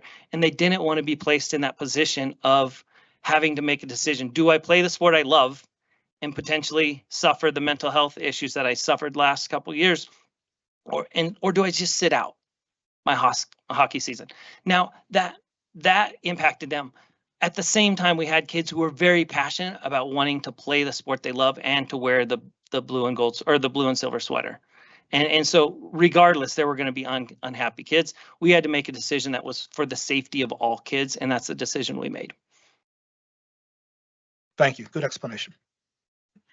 Yeah, and 2 things, you can't give away what you don't have. And when you only have 15 kids and you really need 25, you can't I don't see a path forward. I mean, people have said many times in emails, there's a path forward. No, there's not actually when there's only 15. And I think by calling it a little early, and could the transparency had been better? Yes, but I think in calling it early, as I understand, you gave the varsity kids an opportunity to go scout the other teams, meet with the other coaches, and figure out where they wanted to try out. They wouldn't have had that opportunity if we had waited it until the last minute to make the cut, because then they would have just been left without nothing. Is that correct? That's a really important point, and that was the reason we made the decision when we did, because hockey teams were having parent meetings the following week. And we wanted everyone to make an informed consent. We believe in our district in parental involvement and family choice and having an informed decision. And so if we waited until November 5th, those preliminary meetings would have already passed, and parents would have had 3 days to make a decision on where their kids were going to try out. Because tryouts started on the 10th. We would have had the weekend in between, right? Like, so they wouldn't have had ample time to meet with coaches, understand the programs, understand philosophies, find a good fit. And so we made the decision at a time where hopefully everyone would have the opportunity to find a team. The good news is, as far as we can tell right now, we'll know for certain on Monday. But as far as we know right now, I got a text message as I was walking in here tonight. Every kid who wanted to play on the Air Academy team has a place. Ice hockey team. Yeah. Did I say air hockey? We need an air hockey team. I can play that and there's no safety issues. Too much risk of injury. All right. So every kid who wanted to play, I believe, has a place to play. Again, I don't want to say that with certainty, but that was our number one intent, to make sure everyone who wanted to play had a place. And I think right now we can say that. Director Yunus. This is a teachable moment for new board members coming on. I just want to say, so this was one of those situations where I received a lot of emails and phone calls, and immediately the response was Superintendent Haber and Shane coming on and talking to me as I put forward the emails and the concern, and an immediate working together to understand, to listen, seek first, understand, and move forward. And I'm so grateful for that.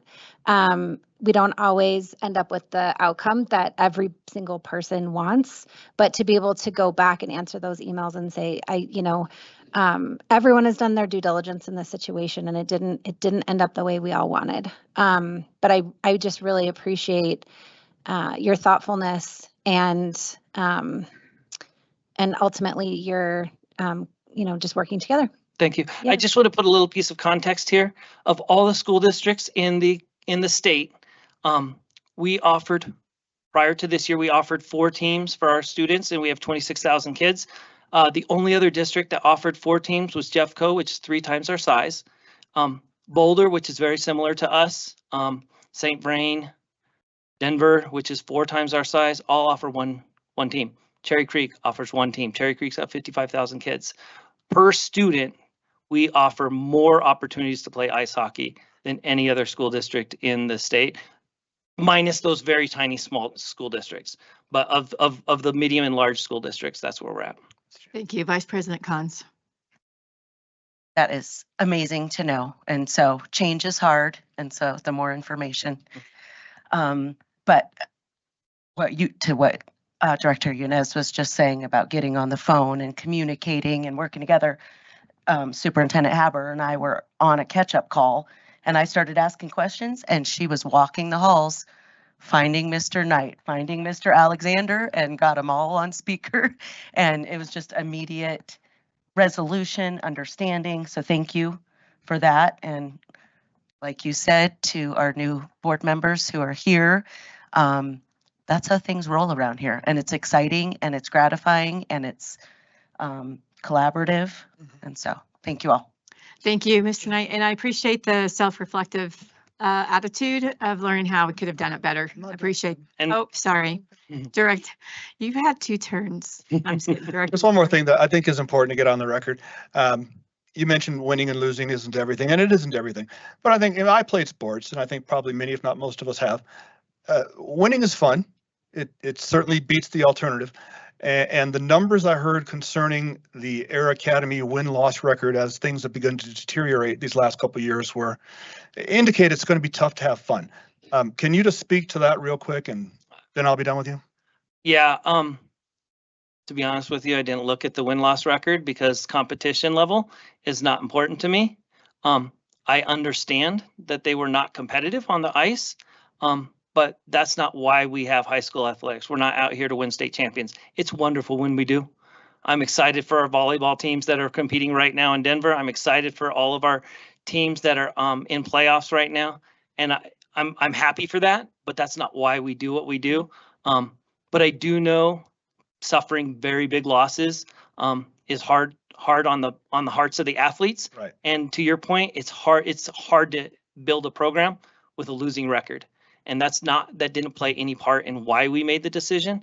But it definitely played a part in why some kids who could play the sport chose not to play it.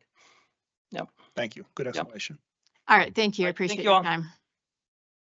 All right, notice of auto renewal of superintendent contract. Does anyone have any questions or comments? All right, annual monitoring report for executive limitations policy 2.0 global executive constraint. Does anyone have any questions or comments? Director Wilburn. Yeah, I do have one. Who's doing this one, Jolynn? That's you? Even better. Page 8 says during the 24-25 school year, we had at least 450 staff from 23 schools participate in the 15-day challenge. That sounds great.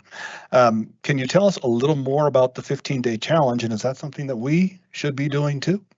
Oh, such a great question. The 15-day challenge is a great way of putting more structure to the PLCs that happen in our schools. And I'm going to field this to Dr. Field just to kind of give a greater description of it and what you're seeing in the schools. And just for everybody in the audience, the 15-day challenge is not a diet, No. okay? Or a workout routine or anything hardcore like that. It is a way for teachers to come together and with their standards or priority standards, develop the 15 days, about 3 weeks instructional units. And it's just a nice way to organize your teaching. It's like a pacing guide. And teachers that I talked to in the PLCs, you saw one of the PLCs I went to, everywhere I go, I ask about that. And they really like it because it also helps with the backwards planning where they say, okay, here's the end that we want for students. Here's the outcomes that we want because they're planning a whole unit within that 15 days. Mm-hmm. And they start their plan backwards from here's the outcomes. So what are all the instructional moves we're going to do over the next couple of weeks or 15 days to get the outcomes that we want for students. So that's what I've really appreciated about the 15-day challenge. And many of our schools, the whole school, and some places there's just a few teams, but we actually experienced a great professional development on that when we all went last December. We had over 150 staff members. I went as well, and that learned about the 15-day challenge. And then we brought one of the solution tree experts in to come and teach at Summer Institute. I think we offered a couple trainings on that. So there's a lot of excitement around it, which I think has just boosted the overall effectiveness of our PLCs. If the teachers love it, that's good enough for me. Thank you. All right. Is the superintendent's interpretation of the policy reasonable? Is there sufficient evidence to determine compliance for each section? Are all sections in compliance? Recognition of exemplary performance or concerns regarding performance? Would you like to see any additional different evidence, or should any part of this policy be changed in the next monitoring report cycle? Do you see any evidence which is extraneous or no longer necessary? All right. First quarter Board of Education discretionary budget update. Does anyone have any questions or comments? Okay. Administrative policy updates for month of October 2025. Does anyone have any questions or comments? I appreciate the red lines. That's the comment I will say. Thank you very much. All right, presentations. District Unified Improvement Plan, Superintendent Haber. Jolynn Patterson, come on up, and Dr. Field.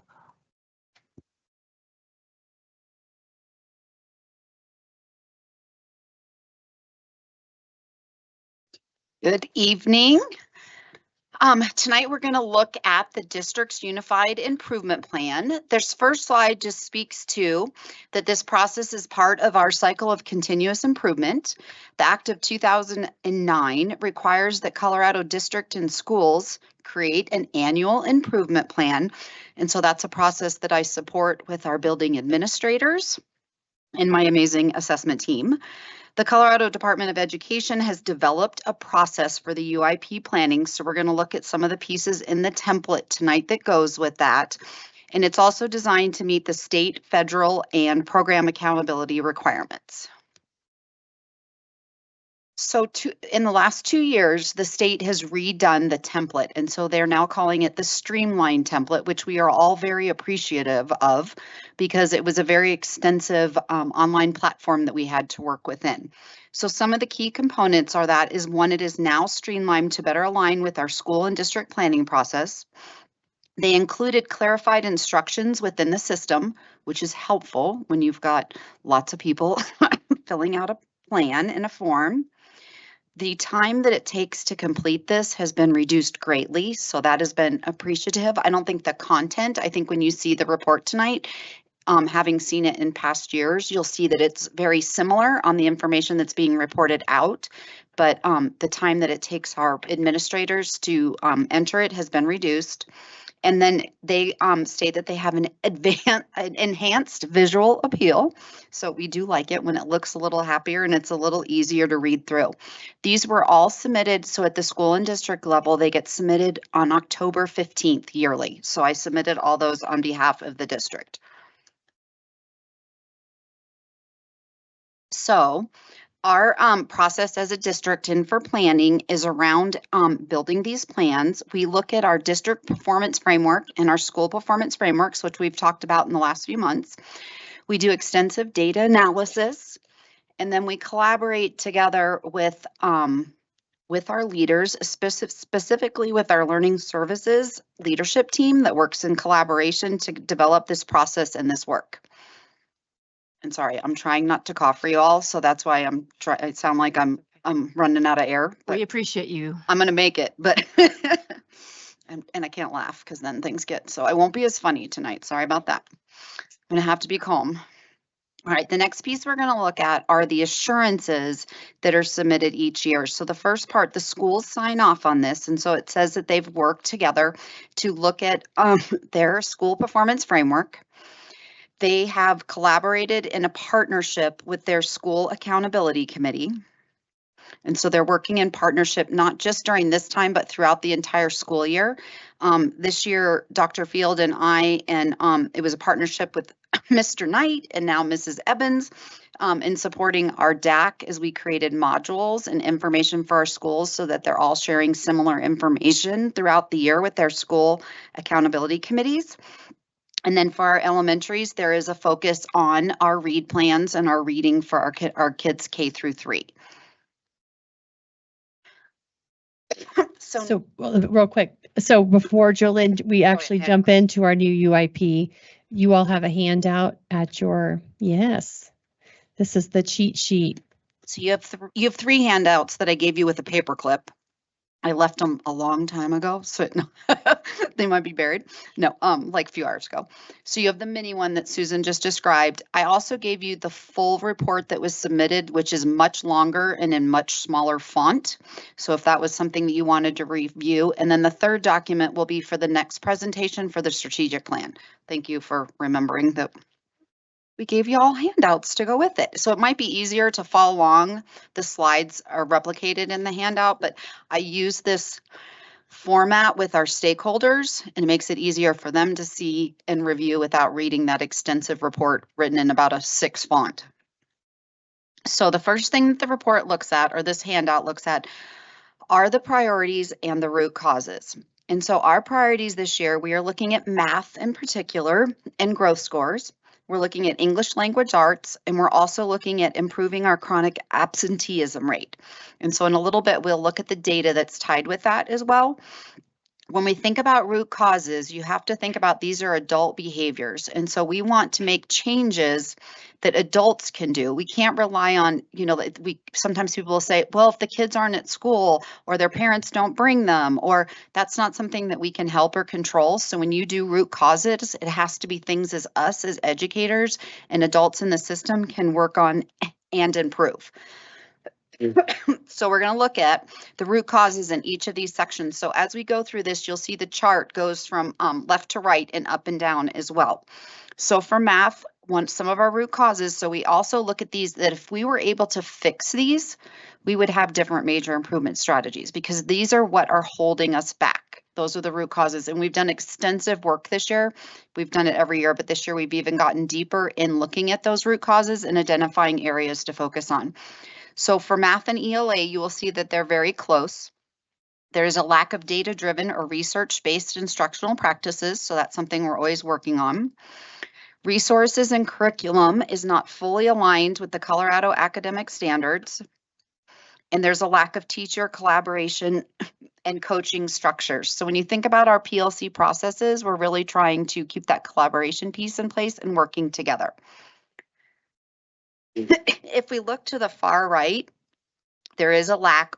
So when we're in the chronic absenteeism column, a lack of inconsistent use of systems to support student engagement. And so that's the part where with chronic absenteeism, we're looking at kids that are absent more than 20 days a school year. And we're trying to 20 days, 20%. 10%, sorry. I was like, let me check my facts. It's good to have a team. Because this is a new area that we've started looking at this year. And so just that lack of inconsistent use of systems to support our kids so that they are engaged in their classrooms and working with their teachers. So the good news is tonight I have Dr. Field with me who's going to talk next. You're doing great. Okay, so now I'm going to talk about major improvement strategies. So after the work of doing a root cause analysis, this is like, okay, so what are we going to do? What are our strategies? So you can follow along with me on your handout or the slides. It is in the middle of this first page where it says major improvement strategies. So the Colorado Department of Education has different areas that you have to identify as strategies. For example, instructional evaluation. You'll see number 1 under math growth. Number 2 is curriculum and content, and number 3 is instructional leadership. Those are CDEs designations and that we select in our when we're writing our plan. And then underneath it, we get to unpack a little bit about what that means for us. So our major improvement strategies for both math and ELA are going to focus on evaluators giving meaningful and actionable feedback to teachers. We're going to continue to promote targeted PLC time for school teams to identify priority standards and develop scope and sequence, all of that work to lead us to the guaranteed and viable curriculum. And then as a district, we'll continue to focus on instructional areas that need support with teacher development so we can improve student outcomes. We've been very hyper-focused on math, and then of course, elementary reading. And then the new area, like Jolynn said, is around chronic absenteeism. And there is a push from the state for school districts to work on chronic absenteeism. It is something that all districts across the United States face since the pandemic. And getting students back into school has, that's why we have such a high rate. Carrie Evans, our director for curriculum and instruction, is going to be working in our legal series next week with our admin to talk about strategies, give schools their data, and just strategies for how we re-engage families to be back in school. And this is chronic absenteeism, and you can miss 10 days a year, Carrie? How many days is it? 10%. 10%. And it doesn't matter what the reason, it's a total cumulative number. So District 20 right now is sitting right under 20% at like 19.7%, and we want to be at 10. And we were at 10. If you go back and look at our data, like 15, 16, those years we were there. Okay, I'm jumping ahead, aren't I? Okay, good. Thank you. Okay, so goal setting is the next slide, and that's the bottom of that first page. And you can see we have to set measurable goals. And actually, in the actual UIP, we also have to set interim measures as well, which is like the halfway point. So we use our MAP growth data to help us with that. Even though they're not exactly the same assessment, it can help us to see if we're on track. So you can see here for math, our targeted areas are 5th grade math and 10th grade math and growth. And then in CMAS, ELA, it's 5th grade and 6th grade. And then you can see our chronic absenteeism rate. It's currently sitting right under 20% at 19.7%. And our goal at the end of this year is 18% or less. And then the goal for 2027 is 17% or less. And we think we can make even bigger gains than that, but we want to be conservative. Okay, so then the last thing is the actual implementation and action steps. And this is where it's a lot more detailed. And it's the whole backside of the handout we gave you. But just a couple things, I'm not going to read it all to you, but just a couple things I want to highlight. Under both ELA and math growth, we talk about walkthroughs. And so I think a lot of you have done walkthroughs with our superintendent or with some of the PSSGs where we actually walk into classrooms with principals and we provide feedback to teachers. All of our schools utilize some sort of walkthrough form. We do have a walkthrough form, a district walkthrough form, and each school with their different focus areas have created a form that they use when they walk through classrooms. Another big area is this whole idea around the guiding coalition, which is the work around professional learning communities and that principals put together guiding coalitions to lead this work. That's something else we're very focused on. And then both ELA and math, curriculum review and alignment with standards. And then the big area is professional learning for teachers and math leads and improving instructional practices through professional learning. A ton of professional learning is occurring, not just for teachers, but also for our principals. And then finally, in the far column, the improved chronic absenteeism, where we are right now, that like Jolynn stated, this is a new area that we're focusing on, and we want to do a complete root cause analysis because this will definitely involve our principals and our deans and our assistant principals because there's many variables to root cause when it comes to absenteeism. And we will continue to look at our policy. We're also going to engage in some parent education on chronic absenteeism. CDE has some great resources for us that we're going to be sharing with schools. And then we're also going to work with our MTSS teams to be trained in working with students that are chronically absent and their families.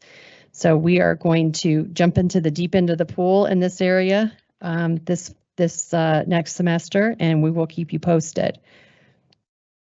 So when we think about what's coming next, we will continue to tie to the strategic plan and our continuous improvement process. We are continuing to host ongoing professional learning. We had talked about the 15-day challenge earlier. We just finished on November 7th, was a big district professional learning day overall. And so we were able to support schools with a lot of work. And so Learning Services continues to do that customized support, our data cycles and instructional coaching. And then I did put 2 links in here that if anyone, whether our audience friends or you all are interested in additional information, it would take you to the CDE site where all this information is stored and there's background information as well. What questions can we answer for you? Director or Vice President Cons.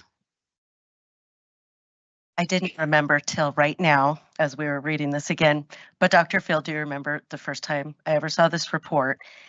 And I was not pleased with the root causes. I don't know if I just remembered that. And I was just really concerned that we were missing part of the full scope, the full picture. That's your job. You guys do it amazing, but I had opinions like, I think there's other root causes besides what we captured. And so just to see, you know, you've always had such an amazing, intelligent team, but just to see the growth in building this report and the focus for all of our teachers and staff, I'm just really thrilled to see that these root causes are so targeted. You know, the approach is so systematic and objective, like Jolene, you put it wonderfully, that it's the only thing that you should focus on is what we can control, Yep. you know? And so it really struck me how, just the growth in this whole process for our district. I'm with you. You saw me had to, yeah. Something's in the room. Grounding myself, yeah. And from the outside looking in, all of these specific strategies and actionable steps, it looks like there's a lot of repetition, and you kind of eyes glaze over when you see some of the terminology. But that's one of the joys and thrills for me of having been here and just understanding the work that you guys do and all of our staff does, because each of these items really means something dramatic and huge, big programs, big processes, very specific. And so thank you, because it's wonderful work. Thank you, Mrs. Cons. And just to let the whole board know that Jolynn and I will share this with the DAC on Tuesday. So Tuesday, the 18th is the annual review of UIPs and site plans. And before we do that, we do this, don't we? Or no, we've already done it. Already done it. Never mind, we already did it. We're overachievers. We already got We already did it. Thanks, Jolynn. Last month, we shared it with the DAC. And this is so much easier to understand. Director Yanez.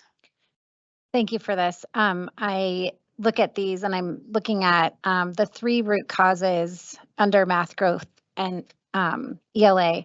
When I think about that lack of data-driven or research-based instructional practices, I start thinking about those high-impact teaching strategies. Mm-hmm. When I read resources curriculum not fully aligned with Colorado academic standards, I think of PLC process and making sure that we're building those units that are aligned. And then the lack of teacher collaboration and coaching structures.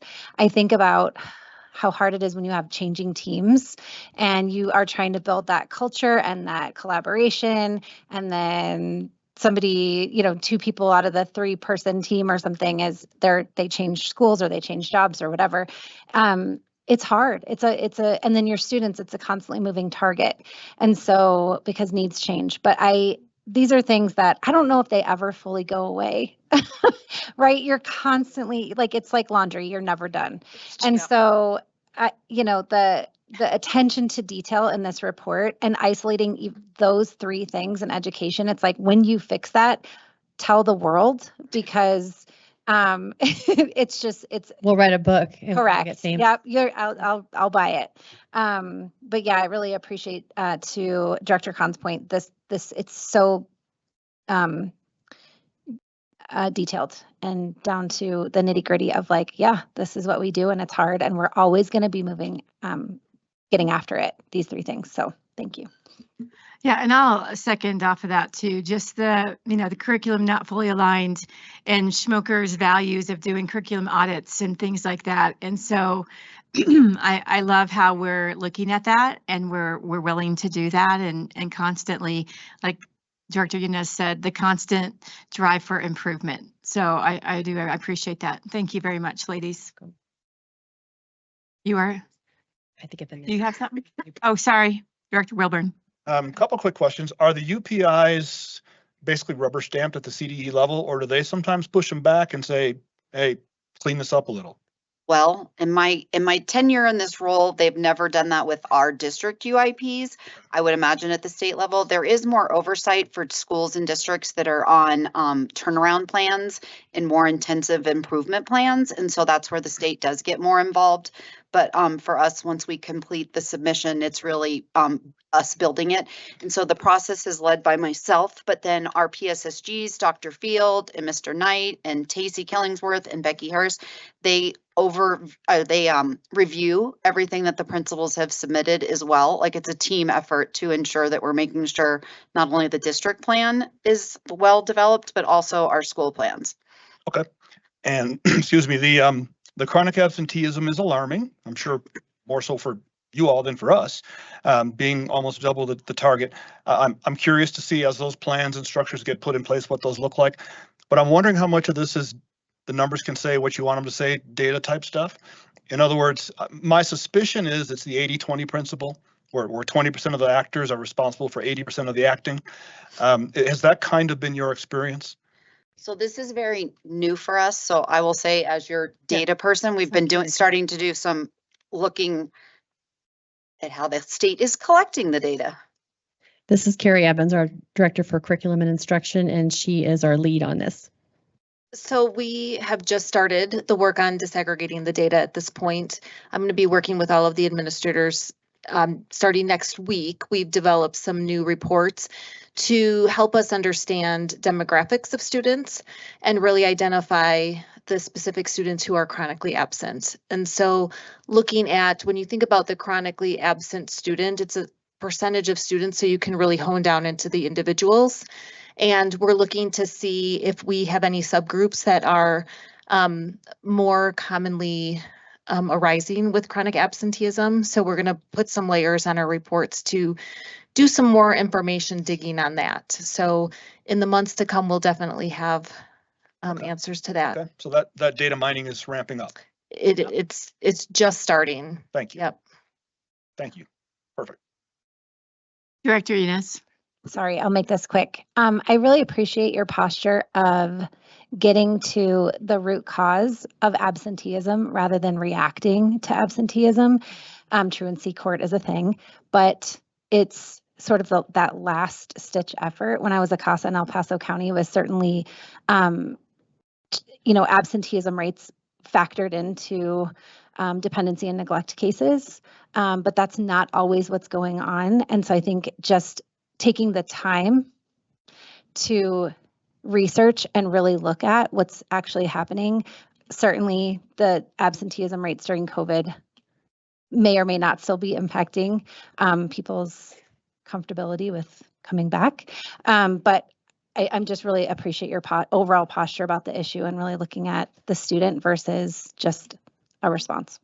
Well, and one of the things that we're really focusing on is really separating chronic absenteeism from truancy, because we know with bringing kids back to school, there's a big part of relationships and positivity and wanting kids to want to be at school. And so when we talk about the strategies that we're using, it's really going to be around that relationship building, barrier breaking, bringing them back to school in a positive manner, where truancy a lot of times is punitive just by the power of it, but we're going to be focusing on the other side. Awesome. Thank you so much. All right, we'll move on to our strategic plan 2025-2026. It's me again. Thank you. Okay. I'll stay with you for now. Okay. There we go. You have to wait for the PowerPoint, ma'am. Okay. So just while we're filling time here, Jolene and I and our strategic plan team, which includes a lot of cabinet and learning services, we in September gave you an end of year report from last year and how we did on our goals. And so since we've been, the last couple of months, we have been working on, we've added about 7 or 8 new goals. Most of the other goals will stay in place because we want 3-year trends to look at data over time. But we're going to give you an update on our new goals that we added to our strategic plan.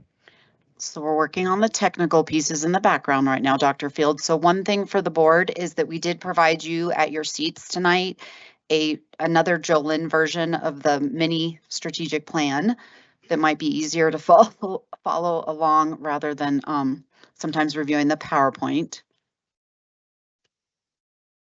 Right, and I think we'll just jump right in. That sounds okay. So Andy, you want to come up?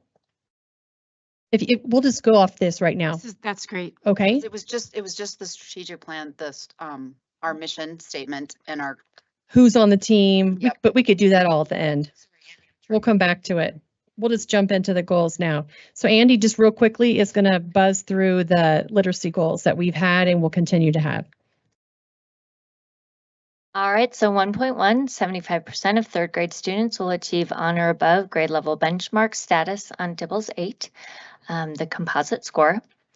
1.2, 57% of third graders will meet or exceed on CMAS ELA.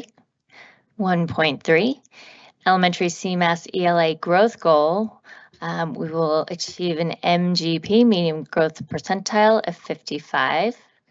And 1.4, 90% of 6th and 9th grade students will pass their ELA courses. Thanks, Andy. So no changes there. Dr. Field, do you mind just kind of giving a quick explanation as to why we're keeping some of our goals the same and we're not like changing it? We shared that before, but I just think that's important to. Yeah, no, we just, in order to really show progress and that we have, you can reach a goal once, but we want to show consistency over time. We're looking at a 3-year trend. That's why. Thank you. I appreciate that. Okay, Carrie is going to talk about math real quick. Right, starting with 1.5, 58% of 11th grade students will score 500 on SAT math assessment. And just a reminder that the state recommendation for that is 480. So that's a little bit, we have a little bit of a more rigorous goal for our students. 1.6, 90% of 6th and 9th grade students will pass their math courses. 1.7, 90% of 9th grade students will pass Algebra 1. 1.8, 95% of students are on track to graduate by the end of the freshman year. This one is a newer goal for us. We have had a 4-year tracker that our students have always done, but it's always been done handwritten. Now we have a tool in Infinite Campus where we are able to capture those digitally, thus collect data. So we'll have that. Those digital 4-year planners are to be completed by December of this year. And then on the flip side, 1.8 is a new goal for us this year. 90% of 6th and 9th grade students will pass their science courses. Thanks, Carrie. All right, Belinda's going to come talk. We have several new special education goals. Students with disabilities, we're going to continue our goal with the secondary students. So students with disabilities in grades 6 through 12 will demonstrate an increase from 52 to 57% on IEP goal growth, approaching, and achievement meets as measured by progress monitoring on individual IEP goals. Our 3 new goals, we're adding the elementary level to track their IEP goals, and we've established a baseline. So students with disabilities in grades K through 5 will demonstrate an increase from 66% to 68% on IEP goal growth approaching and achievement meets as measured by progress monitoring on individual IEP goals. And then now we're looking at our growth academically. So students with disabilities in grades 3 through 8 will demonstrate a median growth percentile of 46 in reading on CMAS for the reporting AU administrative unit. Year of 2026, which is reported 2027 for our administrative report from the state, which is just for students with disabilities. It's always 1 year behind. And then students with disabilities in grades 3 through 8 will demonstrate a median growth percentile of 49 in math on CMAS for reporting our AU administrative report for the year of 2026 reported for 2027. I think my only comment for that is just that I can see where this forces our speech paths, our OT, and like our special ed department to do a much better job of writing goals. Correct. That are, attainable in the time period and all of that. I mean, it's easy just to write all of these goals that aren't really accomplishable in a specific time. So I think this does a really good job of forcing us to write better goals. It does, and something that I always talk about is that transfer of skill, right? We're honing in on what the gaps are and where we can close the gap for our students with disabilities, but then ensuring that we have that transfer of skill, which will hopefully contribute to that median growth percentile for our students in their academics. And then along with the goals that we have, it's really important to ensure that there's rigor and that students can make that progress in light of the circumstance. Thank you. Yep. Okay. Are you here for Kendra? So we're going to talk a little bit about college and career readiness. All right, thank you. So under college and career readiness 1.10, students are college and career ready by the end of the 12th grade year, successfully earning college credit, CTE pathway completion, that would be at least 2 years in the same pathway, an industry certification and/or participate in a work-based learning experience. And work-based learning experience needs to be through or at work. That would be internships, pre-apprenticeships, etc., of at least 30 hours. Experience with a 5% or more growth in each area.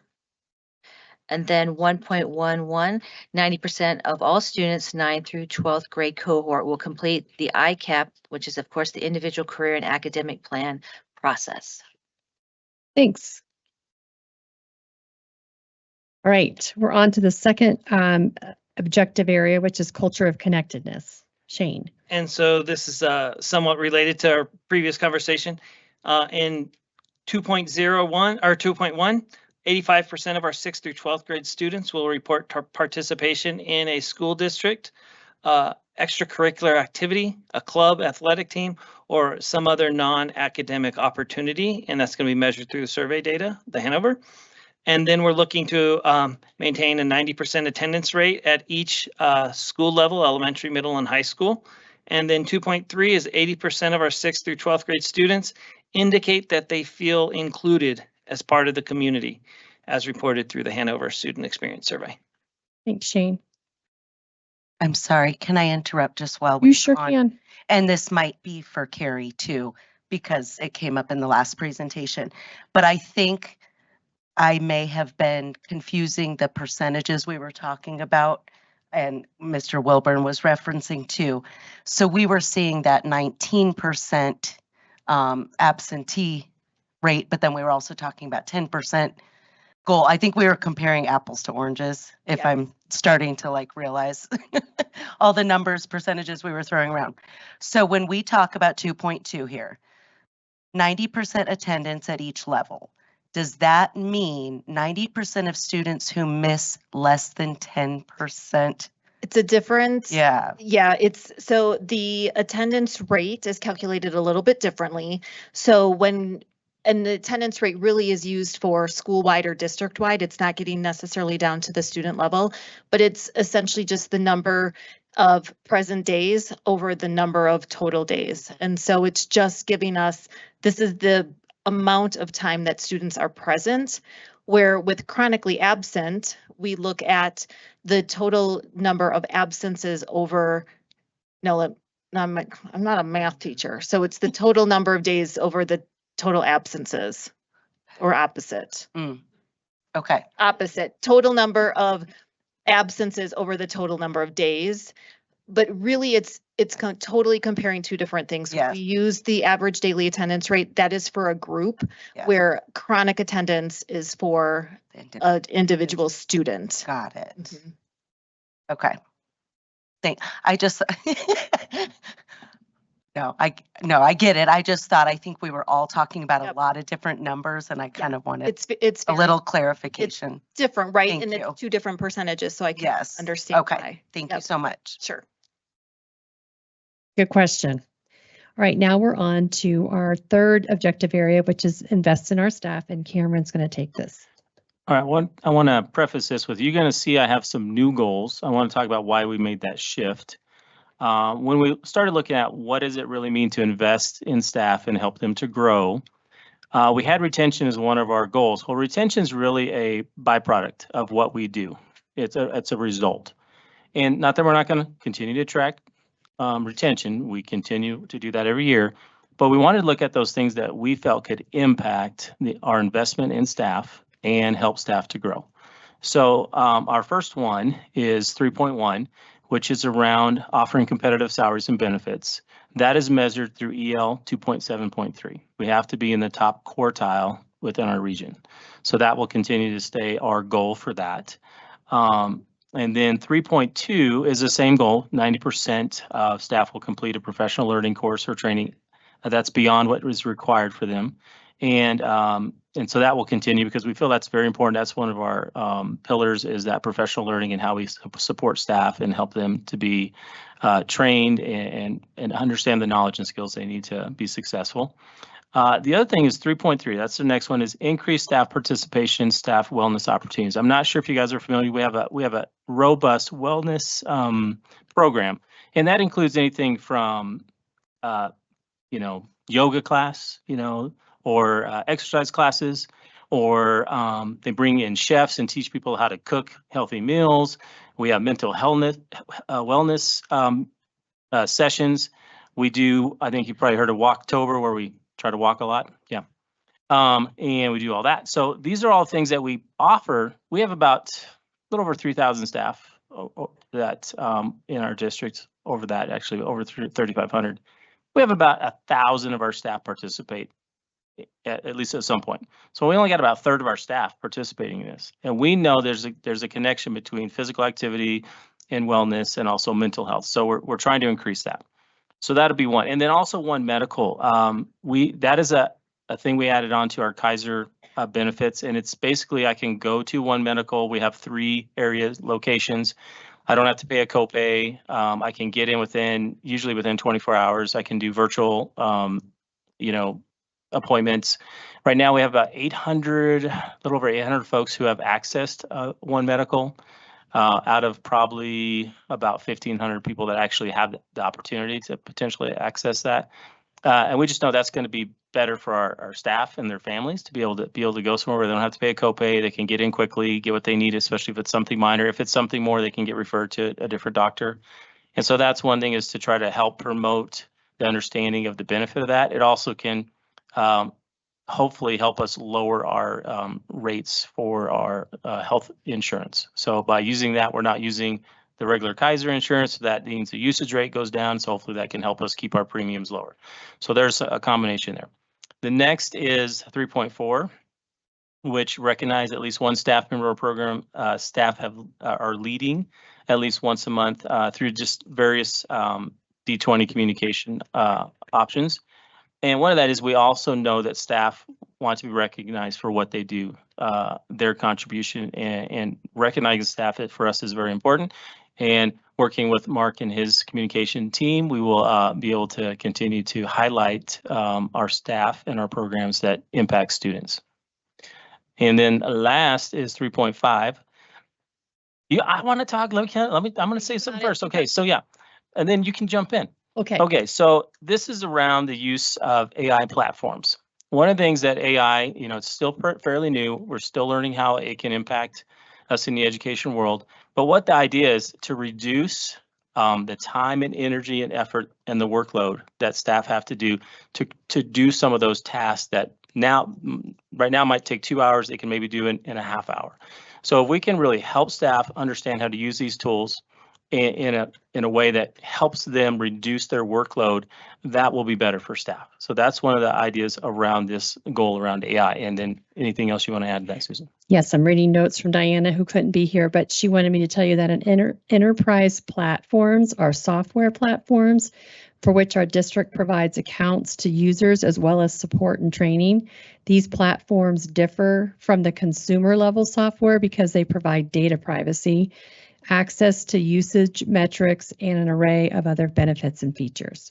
And so what we're currently using is Microsoft Copilot, Magic School AI, Notebook LM, which is a Google AI-powered research and writing assistant, and Google Gemini, which is Microsoft's generative AI assistant. It's like ChatGPT.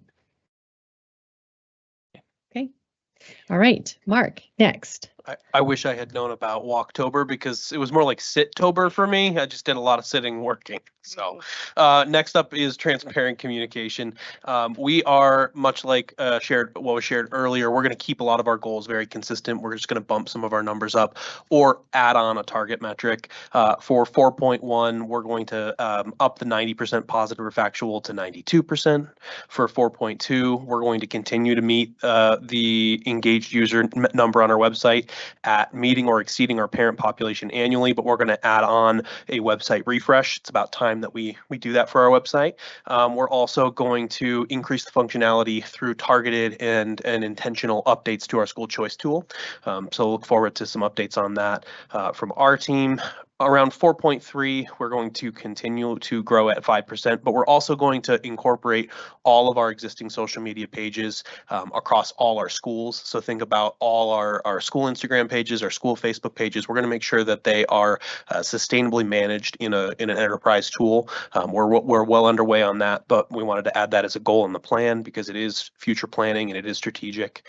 Under 4.4, we are upping our parent engagement in terms of opting into the app at 60% or above for Parent Square, which is we talked to our Parent Square reps and they say we're already well above school districts and systems our size in terms of our participation. So that is a lofty goal. Of course, Superintendent Haber and I have shared, we would love for it to be at 100%, but it's a process and this is our first full year. So we're trying to be realistic and still optimistic about engagement in Parent Square. Additionally, we're going to make sure that we're fully implementing Student Square across our high schools this year. Thank you. Thank you. Becky. The two goals that I have to share are around the PSMI project for Douglas Valley Elementary School. I know Mr. Garnhart is working now on finalizing some of the pieces from the design advisory group. We finished the third-party estimate, so we are close to being able to really put together the construction proposal and submit that to the federal government. Superintendent Haber, during her remarks earlier, talked about the design advisory group starting to meet for Air Academy High School. So we're projecting that we'll be ready to put together a design construction proposal, a package deal in the spring. That's our goal. Thank you. Thank you, Becky. And then the last area. I'll take that one. Okay. Oops. So we've been doing a lot of work and a huge thank you. Mr. Belcher and I are working really closely together, especially his team. And we get together, I'm saying this is what I think would be exciting to do. We work together on it, and Mark, you and your team have just been fabulous about implementing and coming up, just brainstorming together. So that's been really great. So we want to maintain consistent and active community engagement using the engagement groups that we have now, at least 6 times a year, which we want to have 2 summits, and that's new this year. We had one at Liberty, and our goal is to have the next one at the 2 Chinooks in the spring. And that we're really utilizing these groups to get their feedback. We get their feedback on many different topics. We did cell phones, especially with students last year, and their feedback was amazing on what they thought around cell phone use. But really district-wide initiatives. And the one that we got a lot of good feedback on last year was our Portrait of a Graduate. We went to these groups more than once to get their feedback to be able to put that together. And this year, the initiative that they've been giving us feedback is that parent right and responsibility. So we definitely want to, it's not just a group to come in and be able to share what we're doing, but we actively ask them for feedback on various topics pretty much every time that we meet. Our first one was more around here are the tools that you could use with students, but these last couple we for sure asked for their feedback on the topics that are on the agenda. So we want to continue with that and grow the number of people that participate as well. Thank you. Do you guys have any questions for us? Thank you. No. Great. Thank you very much. Okay, we'll see you again sometime soon to give you another report. Thank you, ladies. All right, 2025 Residential Developmental Analysis Report, Superintendent Haber.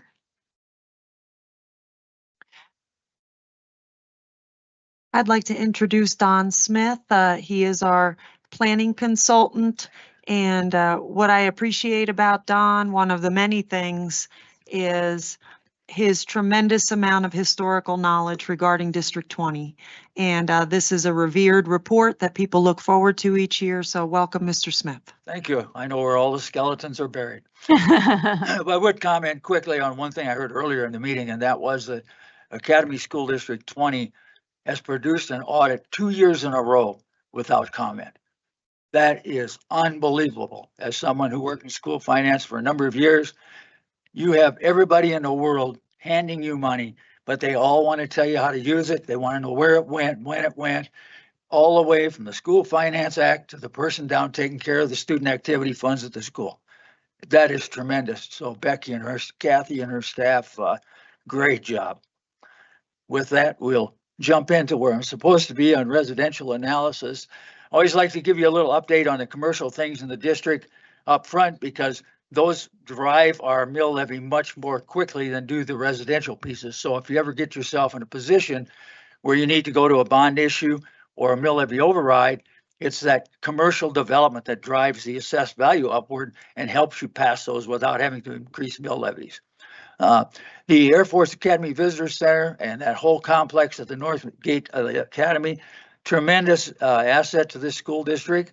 I think the Visitor Center is now scheduled to open next month, is what I've heard.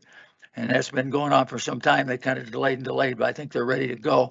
But they bring in a lot of people into our area, and of course that brings money into the district and hotels, motels, whatever. The amphitheater has been an addition. Some people say it's a boon, I'm not sure, but it is a tax generator in the district. Integris Manufacturing. Integris came into the district. They got a lot of CHIPS money from the federal government, and they're going to be a major employer in this school district. The hospital, major expansion coming at Memorial North. Even though this isn't on our tax base, what this does is brings doctors' offices, medical clinics, radiation type facilities and so forth, the physical therapy, all those things into the area to support this hospital. So once again, things are going to really drive up the assessed value. We have the major district or developments that are left in the district. The majority of what's going on in our district is to the north and to the east. And Wolf Ranch has been going on audit research for a number of years, but they still have over 2,500 single-family homes coming in that development, if you can believe that. So they're just getting really a good start of where they're at. On the right side of the slide, you see what's going to happen at the south end, where that is right where Powers Boulevard hits Highway 83. There will be a large residential development coming in that area. Down in the lower left corner is out on Highway 83 in Shoup, that large corner parcel. That's in the city of Colorado Springs. And as it sits empty and you look back to the high school at Pine Creek and the development around Pine Creek High School, it's not very far, but it's skipping a jump over to this parcel of land. And also the city utilities are going past this parcel now. So I would expect that to be developed down the road. And we have some old master plans in there where we had a couple of school sites that were spotted in there, but it'd have to have a new master plan because of the age of since that has been put together. The big one out east is Sterling Ranch. About half of Sterling Ranch is in our district. The other half is in District 49. We started back in 2008 working with the developers and owners of this property to get school sites in this area. We finally reached agreement 2 years ago with Classic Development, and we now have 2 school sites in there, a pre-K 5 and a pre-K 8 site. And one thing that I think you'll see if you ever build a school out in that area, you're going to draw a lot of interest from District 49 because the school sites are very close to the boundary. But at some point in time, if we get back to the birth rates that we were achieving earlier, and if we get back to the point where we have more affordable housing, Sterling Ranch is the area that's really going to jump. But I can tell you, when we first started talking about the Sterling Ranch area, we were talking about beginner homes, starter homes. They were talking $250,000, $300,000 homes. They've already sold homes out in the Sterling Ranch area for almost $1 million.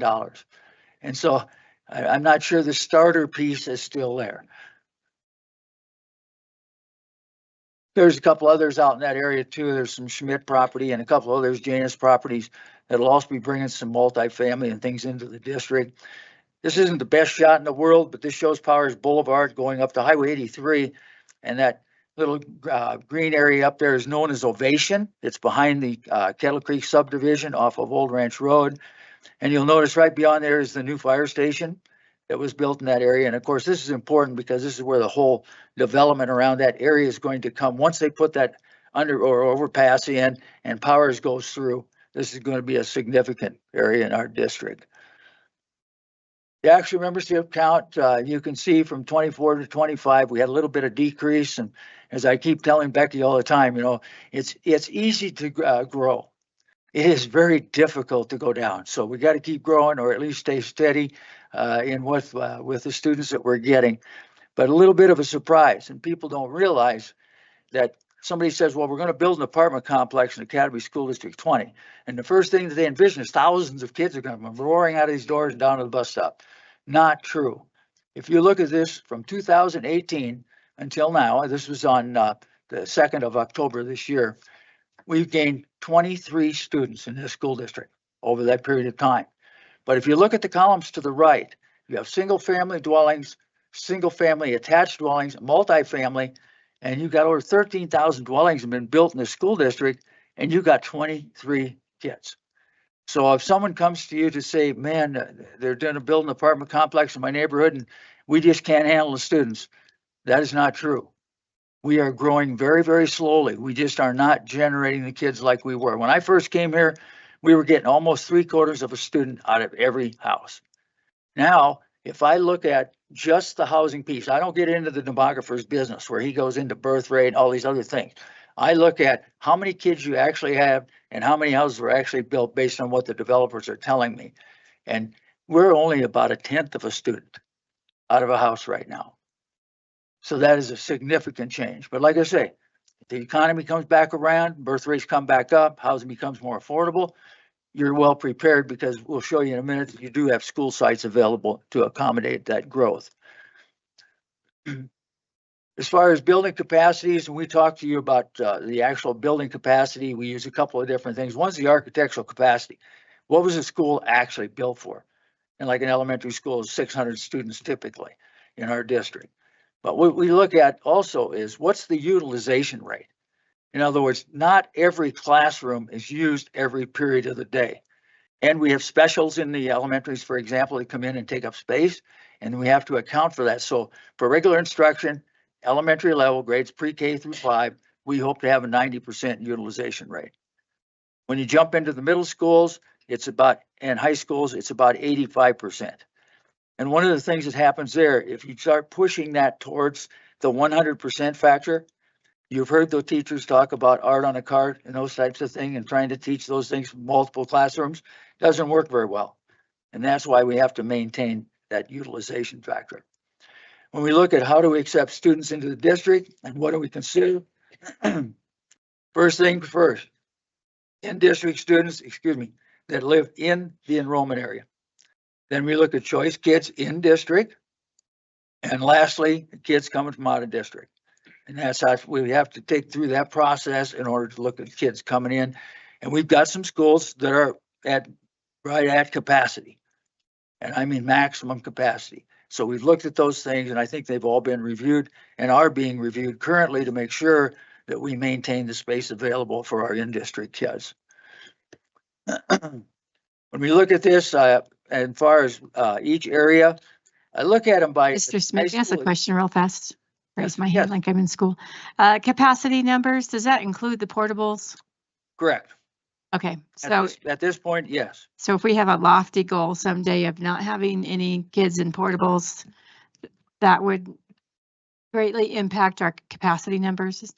At this point, right today, if we had to do away with all the portables, not knowing what they're used for, just get rid of all the portables, you could handle all the students that you have in the district.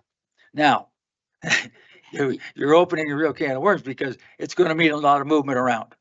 That's the only way you can do it because you got schools that are really impacted with the kids and you got others that got a lot of space available. But the portables are used for a multitude of things, from storage to after school programs to you name it. And that's why in the curricular side of the program is where they're important because they have these programs that they need additional space for. And so we would really impact those extras if we start taking portables away without making sure we have enough room. But like I say, if it's just kids we have, regular program, we can put them in the facilities we have at the present time. We take a look at the elementary areas, and like I say, we break them up by high school attendance areas in the district. We're not a feeder school system. We don't go to elementary A, middle school B, high school C because of choice. But this is the best way to break down the district and see by area, are there places that are having a problem housing all the students? And you can see in the elementary areas, we're in great shape. We got a lot of seats available, even though a number of them are on the west side of the district, we still have seats available to accommodate elementary students. Now, when you look at the middle school bunch, we start to see a little different situation in the Liberty High School area and the Pine Creek High School area. The green boxes with the green arrow indicate if you look at the 85% utilization number of the number of seats that we have available, we're fastly approaching or look to possibly exceed those in the next few years. But what we're saying is that's the 85% utilization. We could still take additional students in the school. It's just that how do we accommodate movement and so forth within that particular building? So we're really in pretty good shape. And of course, some of the demographers, I think some of those things are a little aggressive. I think we're probably not going to get quite that many students over the year.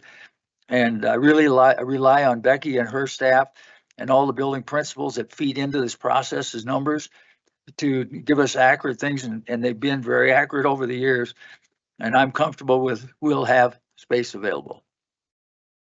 In the high school area, all of a sudden we start seeing some red arrows. The green arrow means we're approaching the utilization factor of 85% capacity in the school. When the red arrows come up there, that means we're approaching the design capacity. And the one that's been really close or a little bit over in the last few years has been Pine Creek High School. And I can assure you that I've been told that these are being addressed, that high schools, we have to look at how many students we take in. We have to accommodate district students first, and we have to, and those that live around the high school, those in other areas of the district that want to go to for example, Pine Creek, and then we look at out-of-district students. The other thing is, there are other high schools in our district that do very well. You're welcome. We'll take you over there. But those things are being looked at and being addressed, and want to make sure that they do not get beyond our capacity to handle the students at those levels. Future school sites, I mentioned just briefly. You're well positioned. If any additional growth in the district, I'll start over on the left side. The farm is a pre-K 5 site. It's right at the entrance into the farm development off of Voyager Parkway. And we've got about 15 acres, which was set for an elementary site there, but you could utilize it for, whatever the needs of the district are at this point. And at some point in time, if you decide you're not going to use that, we would go back to La Plata because they would have the first opportunity to acquire the land back under the city code because that was dedicated, or it comes through the dedication process. Up on the north end, I mentioned the Highway 83 and Shoup site. There was a pre-K 5, pre-K 8 out there tentatively. I've talked to the current owners, and they say that they would have to go through a complete new master plan process. But we would be involved immediately in that process to make sure the school sites are included. Because when I first started here doing this work, Wolf Ranch fought the district at the city level. There were going to be no school sites in Wolf Ranch. And it was, how in the world do you expect us to do that? And so working with Norwood over the years, we've got the sites we've already built on. We have the balance of the site on research that we can use for middle school and additional high school if needed. And we also have a third elementary site in Wolf Ranch up on Briargate Parkway, where it will be extended out to Black Forest Road. The other ones are the Sterling Ranch sites that I mentioned. And then the Coomer Vista site, you were able to sell. And that site was critically important. Somebody said, why would you take a 5-acre school site? It was next to a park. We had an agreement to use the park during the day for playground, so we had plenty of room. That was taken when this whole discussion at Wolf Ranch was going on that you weren't going to get any school sites in Wolf Ranch. And we had to have an out in case something happened, and that was the Coomer Vista site. And we appreciate the park purchasing that site. I think the neighbors were happy to see that because there were always issues about who maintains the weeds and things, and we were not responsible, but our name always came up. With that, I think you're well positioned to handle the growth that may come to the district, and happy to answer any questions that I can. All right, no questions. Thank you so much, Great, Mr. Smith. appreciate it. We're getting close to my bedtime, so Yes, us too. thank you very much. Appreciate it. All right, report of the Citizens Bond Oversight Committee.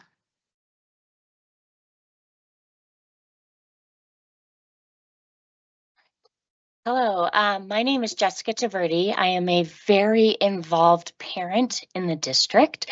My husband won Volunteer of the Year this year, just for context. So I sit before you as someone incredibly invested and excited to share this with you. I am also employed by the district as well as a teacher, and both my administrators are here to make sure I do a good job. No, they're here to support me. So when you talk about retention and investment, those are two people to talk to. They gave up their night for this. So, And all right. Mr. Verdi is now our new, our co-facilitator, really our chairperson for the Citizens Bond Oversight Committee. So we appreciate that so much. Yeah, it's been a joy. So I will report first on the recent monthly activity in the bond funds, and then give an overview as to where things stand on the bond project as a whole. I'll be using words like encumbrances and expenditures, and don't worry, Ms. Cons, I will talk about interest. I know that's your favorite part of our meetings. So a few things to wrap up on the 2016 bond. That's where I will start. For the July 2025 financial reports, encumbrances and expenditures decreased by $1,860, with interest earnings of $8,990, resulting in a net decrease in expenditures and encumbrances of $10,850. This included a savings of $1,860 from the accessibility document remediation.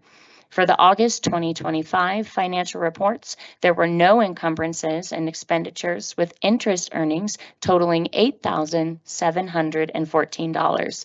This resulted in a net decrease of $8,714 for encumbrances and expenditures.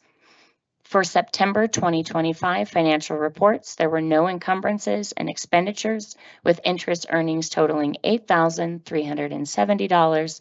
This resulted in a net decrease of $8,370 for encumbrances and expenditures. The 2016 bond fund has spent 99.17% of the total budget, and the $2.29 million remains unencumbered as of September 30th, 2025.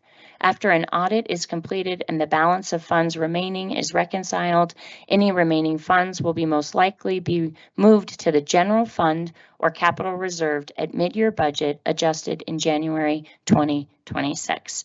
I'll now move to the bond 2024 updates. For the July 2025 reports, encumbrances and expenditures increased by $294,120. Interest earnings totaled $144,692, resulting in a net increase to encumbrances and expenditures of $144,428. Spending included irrigation work for the turf field at Rampart High School and Wi-Fi for New Summit Charter Academy. There was also a refund of the bond insurance cost contingency of $5,000. For the August 2025 reports, encumbrances and expenditures increased by $197,750. Interest earnings totaled $139,808, resulting in a net increase to encumbrances and expenditures of $57,941. Spending included some HVAC work at New Summit Charter Academy and a change order to TCA's East Campus Create Administrative Classroom and Gym Space project.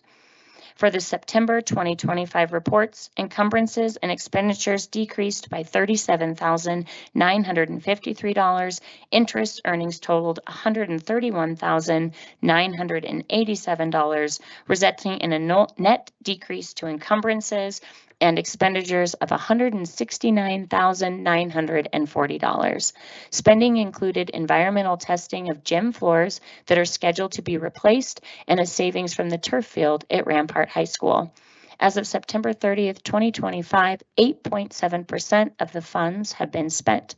Our next meeting will occur in January, and I will brief the Board of Education soon after. Any questions? Whew. You guys are kind of scary, so thank you. I was going to say, did you breathe there? No, I was, Yeah, you but I had my breathe through your backup ears. ready to go. breathe my I've got one, Mrs. Shandy.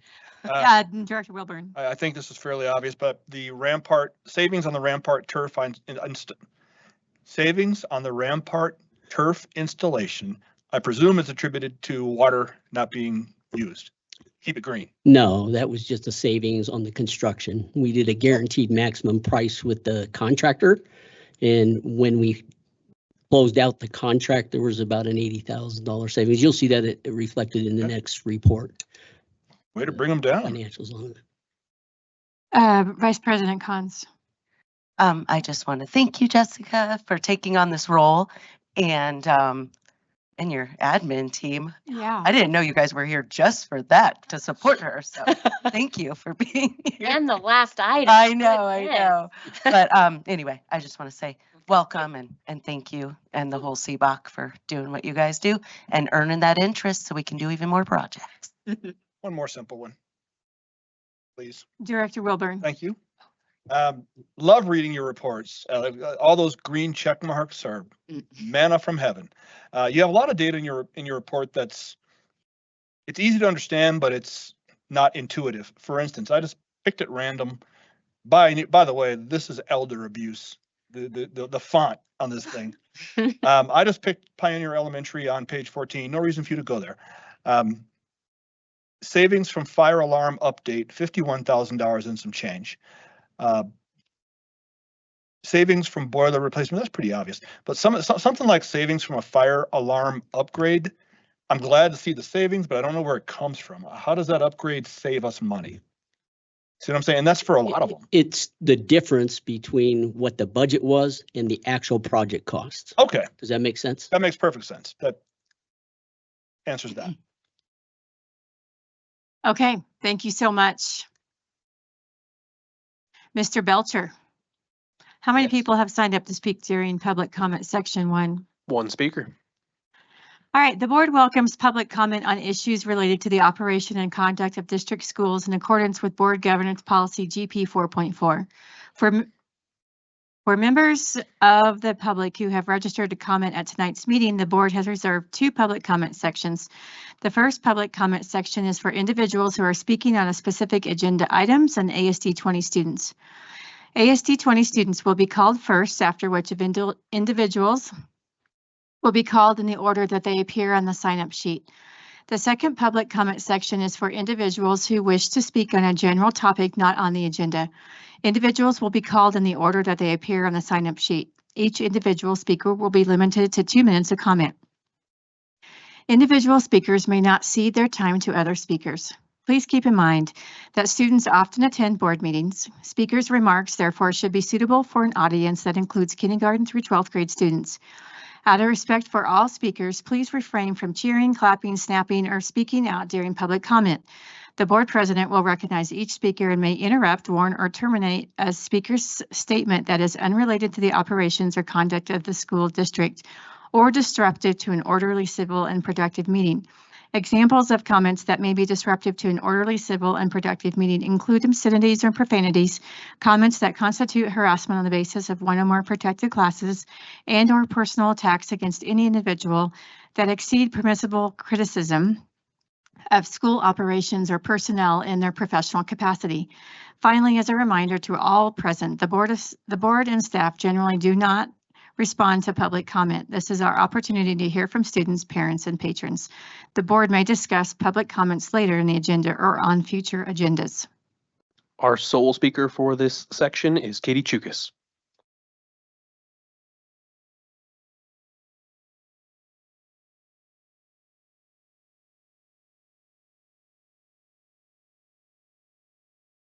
On. Okay, my name is Catherine Chukas. I live in the district. I'm the I'm an Air Academy High School parent.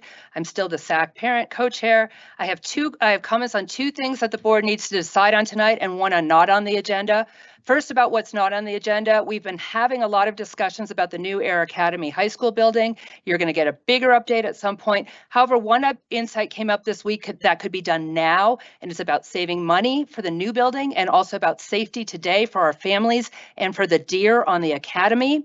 We can reduce the number of cars coming to the Air Academy campus if we can start having buses for our out-of-district choice students again, like there used to be at Eagle View years ago.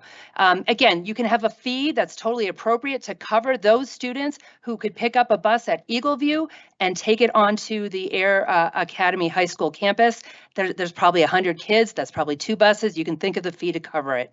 And it's going to save money now. It's going to save parking spaces later. Regarding GP 4.4, this policy has changed so much in the past 2 years, and still the document doesn't fit the process. For example, there's no way to sign up on the form to discuss if you are for or against a decision item. So maybe remove that item from 4.4 before you pass it today, or perhaps delay it and edit this document one more time again before voting.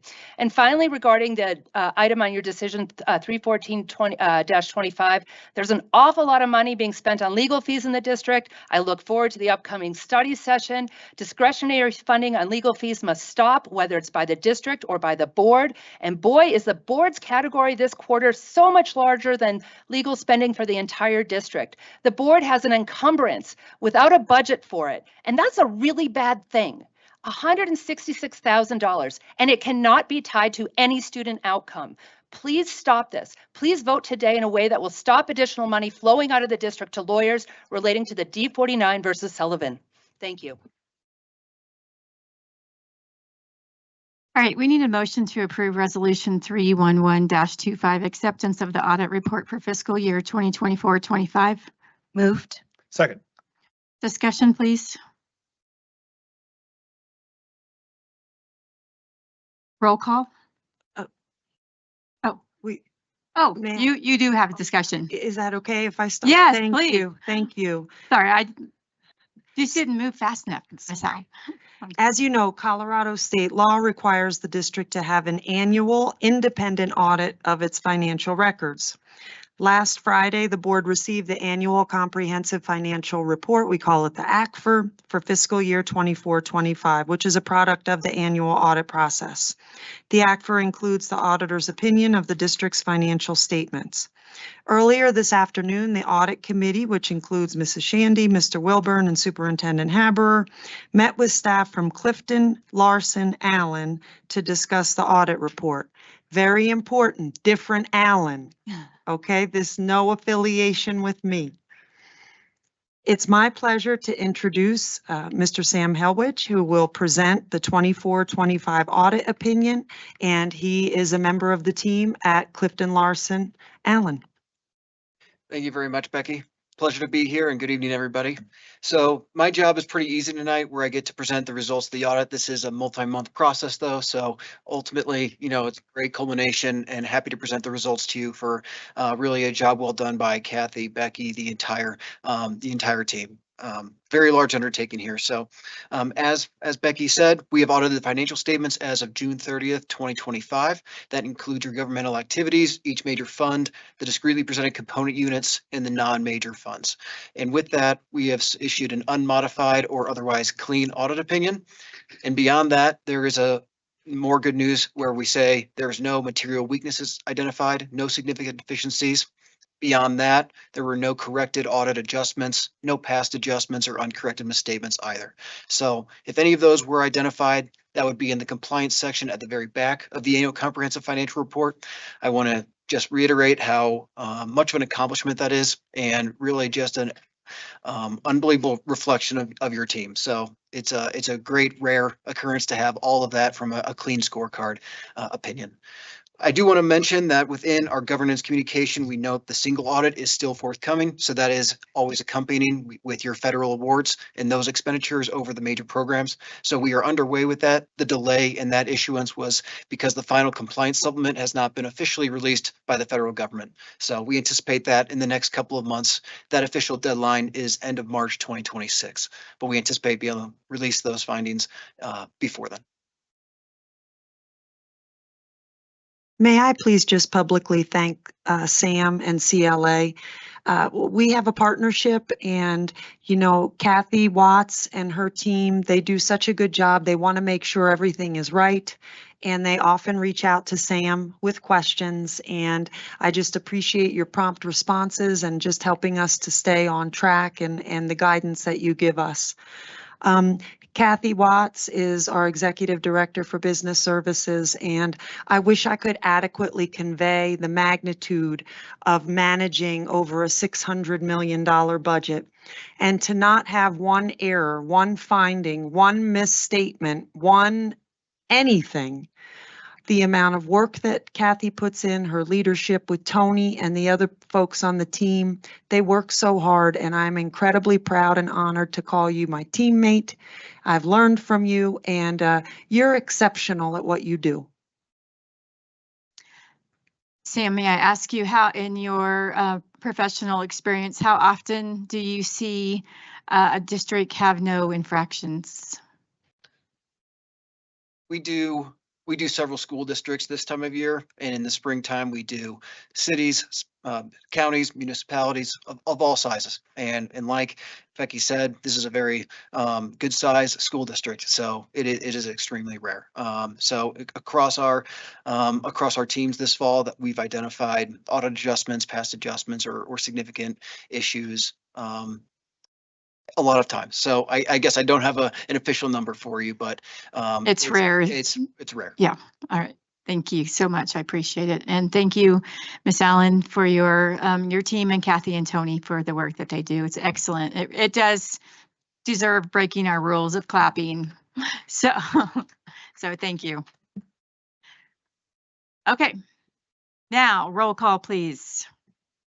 Vice President Cons, Aye. Director Wilburn, Aye. Director Yanez, Aye. Director Payne,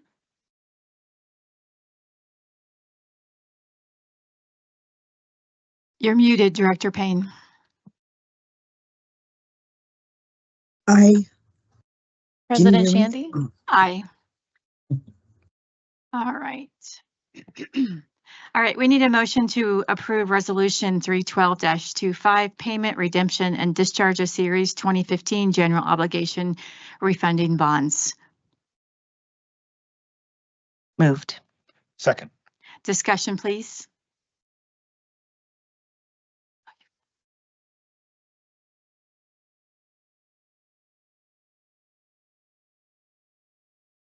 Can you hear me? Yep.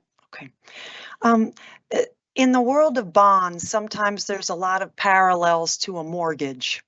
So some families are in a position where they get to the point where they can say, you know what, I had a 30-year mortgage, but at year 23, we can pay it off early, and we pay the remaining principal, and we save those interest payments. That's what we are bringing to you this evening. One of our bonds, you can't just do it whenever you want. It's got to get to a point where they're callable, meaning that you can do this. So imagine your mortgage, you can't do it year 10, year 12. I'm making this up, but eventually at some point you can do it. Well, we've hit the point where we can do that for the Series 2015 bonds. And we have the opportunity to go ahead and buy that down, discharge it, meaning pay it off in December. And because we will do that, we'll save our taxpayers $342,000 in interest. And so that is what the resolution is before you this evening. And we certainly appreciate this opportunity because we wanted to be the best stewards we can for taxpayer dollars. So approving this resolution this evening would give us the ability to execute the documents to go ahead and discharge this debt early in December. Any other discussion? Nope. All right, roll call, please. Vice President Cons, Aye. Director Wilburn, Aye. Director Yanez, Aye. Director Payne, Aye. President Shandy, Aye. All right, we need a motion to approve Resolution 313-25, approval of Governance Policy 4.4 Board Meetings Revisions. Moved. Second. Discussion, please. Vice President Cons. I just want to recognize the comment we heard earlier. We went through this in the study session, and I mentioned likewise that we have been going through this for the last 4 years, and it's important because it's honoring our public, it's honoring the work we do, and all makeups of the boards I've been on have contributed to modifications and updates of this policy, just as the times go, and there's been some necessary and positive changes. I really appreciate the work that we've all collaborated on and where we've landed. Gives a lot more flexibility for our community, and I understand the thought process about making another toggle down menu for that very specific instance of being for or against an item. But I will say I was mentored to have policies be as broad as possible. This one, we've had to do some specifics, but I think we want to maintain keeping it broad. That's only ever happened once where we had that many speakers, and we had a method, we had a procedure that verified with all the public commenters and sorted them. So I just want to validate the opinion, but I don't foresee any changes need to what we've put on the agenda.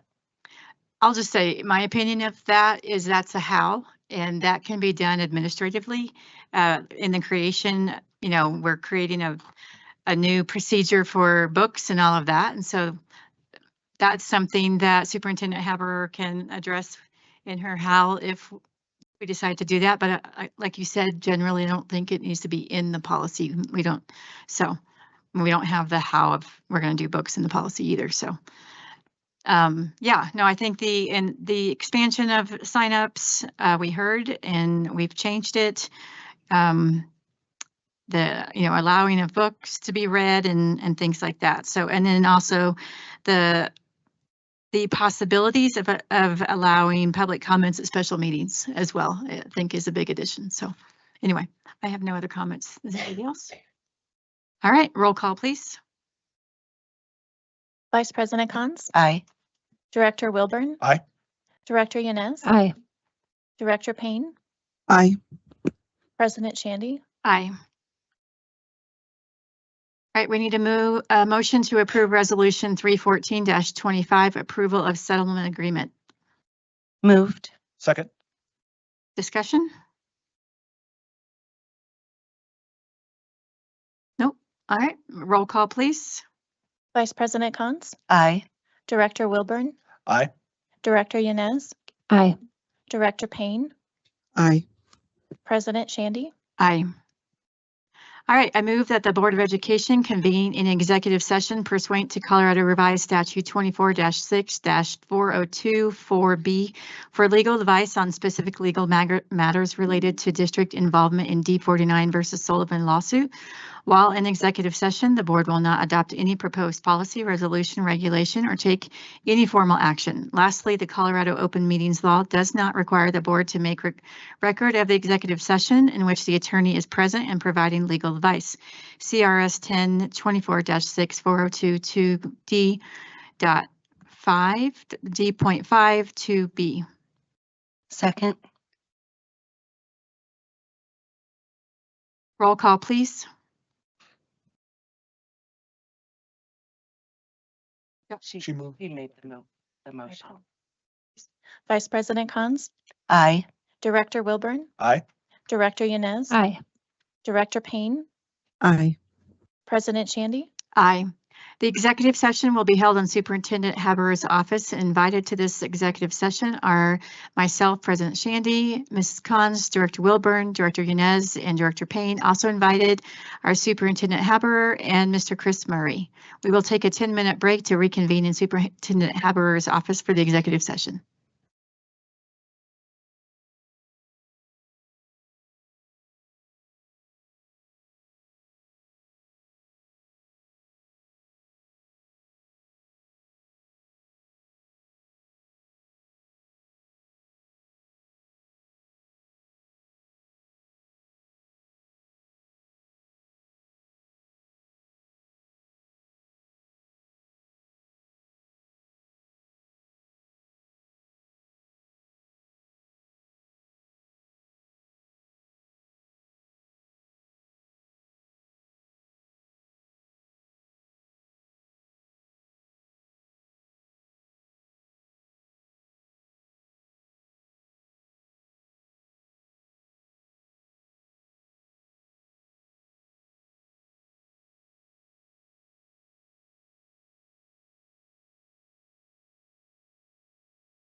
All right, we are back.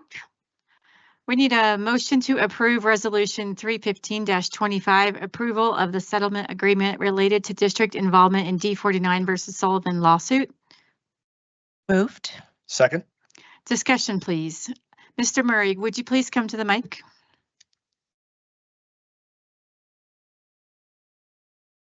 President Shandy, I thought you might call on me. Good You were evening. right. I will, first I'll just say, I'm pleased that we were able to present the board in executive session with a copy of a proposed settlement agreement with CHASA. It's not with the state of Colorado, just with CHASA, and it would get CHASA out of the case. I would recommend to the board, because our partners in D49 and BOCES have already approved this agreement. D11 is going to be looking at it next week, as are some of our smaller individual charter school partners. Because all of the plaintiffs have not yet looked at the settlement agreement and have not yet approved it, and it's not a deal unless everybody is in. I would recommend that this board not discuss the terms of that settlement agreement other than the general characterization, which I can make in public, which is that it is very favorable and a very positive resolution, and to the credit of CHASA for offering it. Thank you. I appreciate that. Roll call, please. Vice President Cons, Aye. Director Wilburn, Aye. Director Yanez, Aye. Director Payne,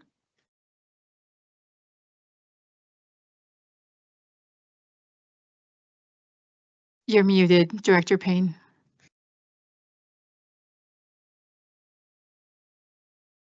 All right, we'll skip. President Shandy, Aye. All right, Mr. Belcher. Thank you, Mr. Murray. You are dismissed. We appreciate your time. Thank you all very much. Mr. Belcher, how many people have signed up to speak during public comment section 2? We have one commenter. The board president will recognize each speaker, and consistent with GP 4.4, comments will be curtailed if remarks or behavior becomes inappropriate. The board president may interrupt, warn, or terminate a speaker's statement that is unrelated to the business of the school district, inappropriate for K through 12 students, or disruptive to an orderly, civil, and productive meeting. Thank you for your cooperation. Our sole speaker for this section is Brett Dayberry.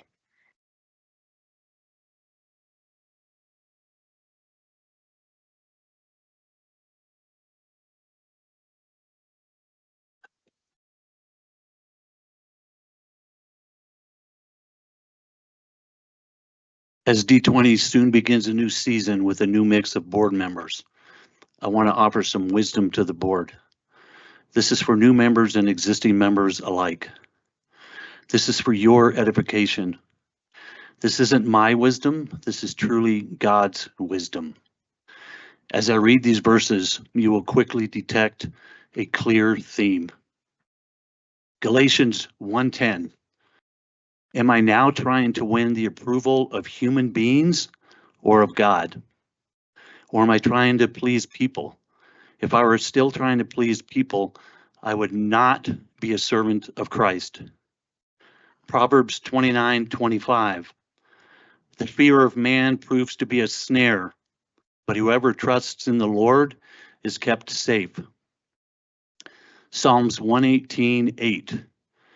It is better to trust in the Lord than to put confidence in man. Isaiah 51:12. I, even I, am he who comforts you. Who are you who fear mere mortals, human beings who are just but grass? Psalms 56:11.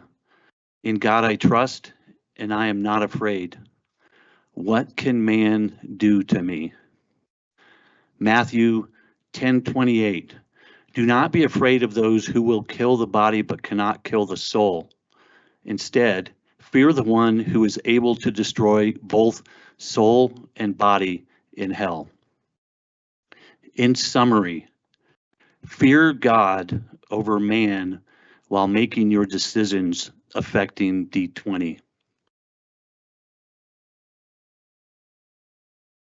All right, was our business this evening focused on activities that promote and honor our mission statement, our belief statements, and our global end statement, and that remind us that all students will have the knowledge, skills, and character necessary for a successful transition to the next level, and upon graduation will be fully prepared for success?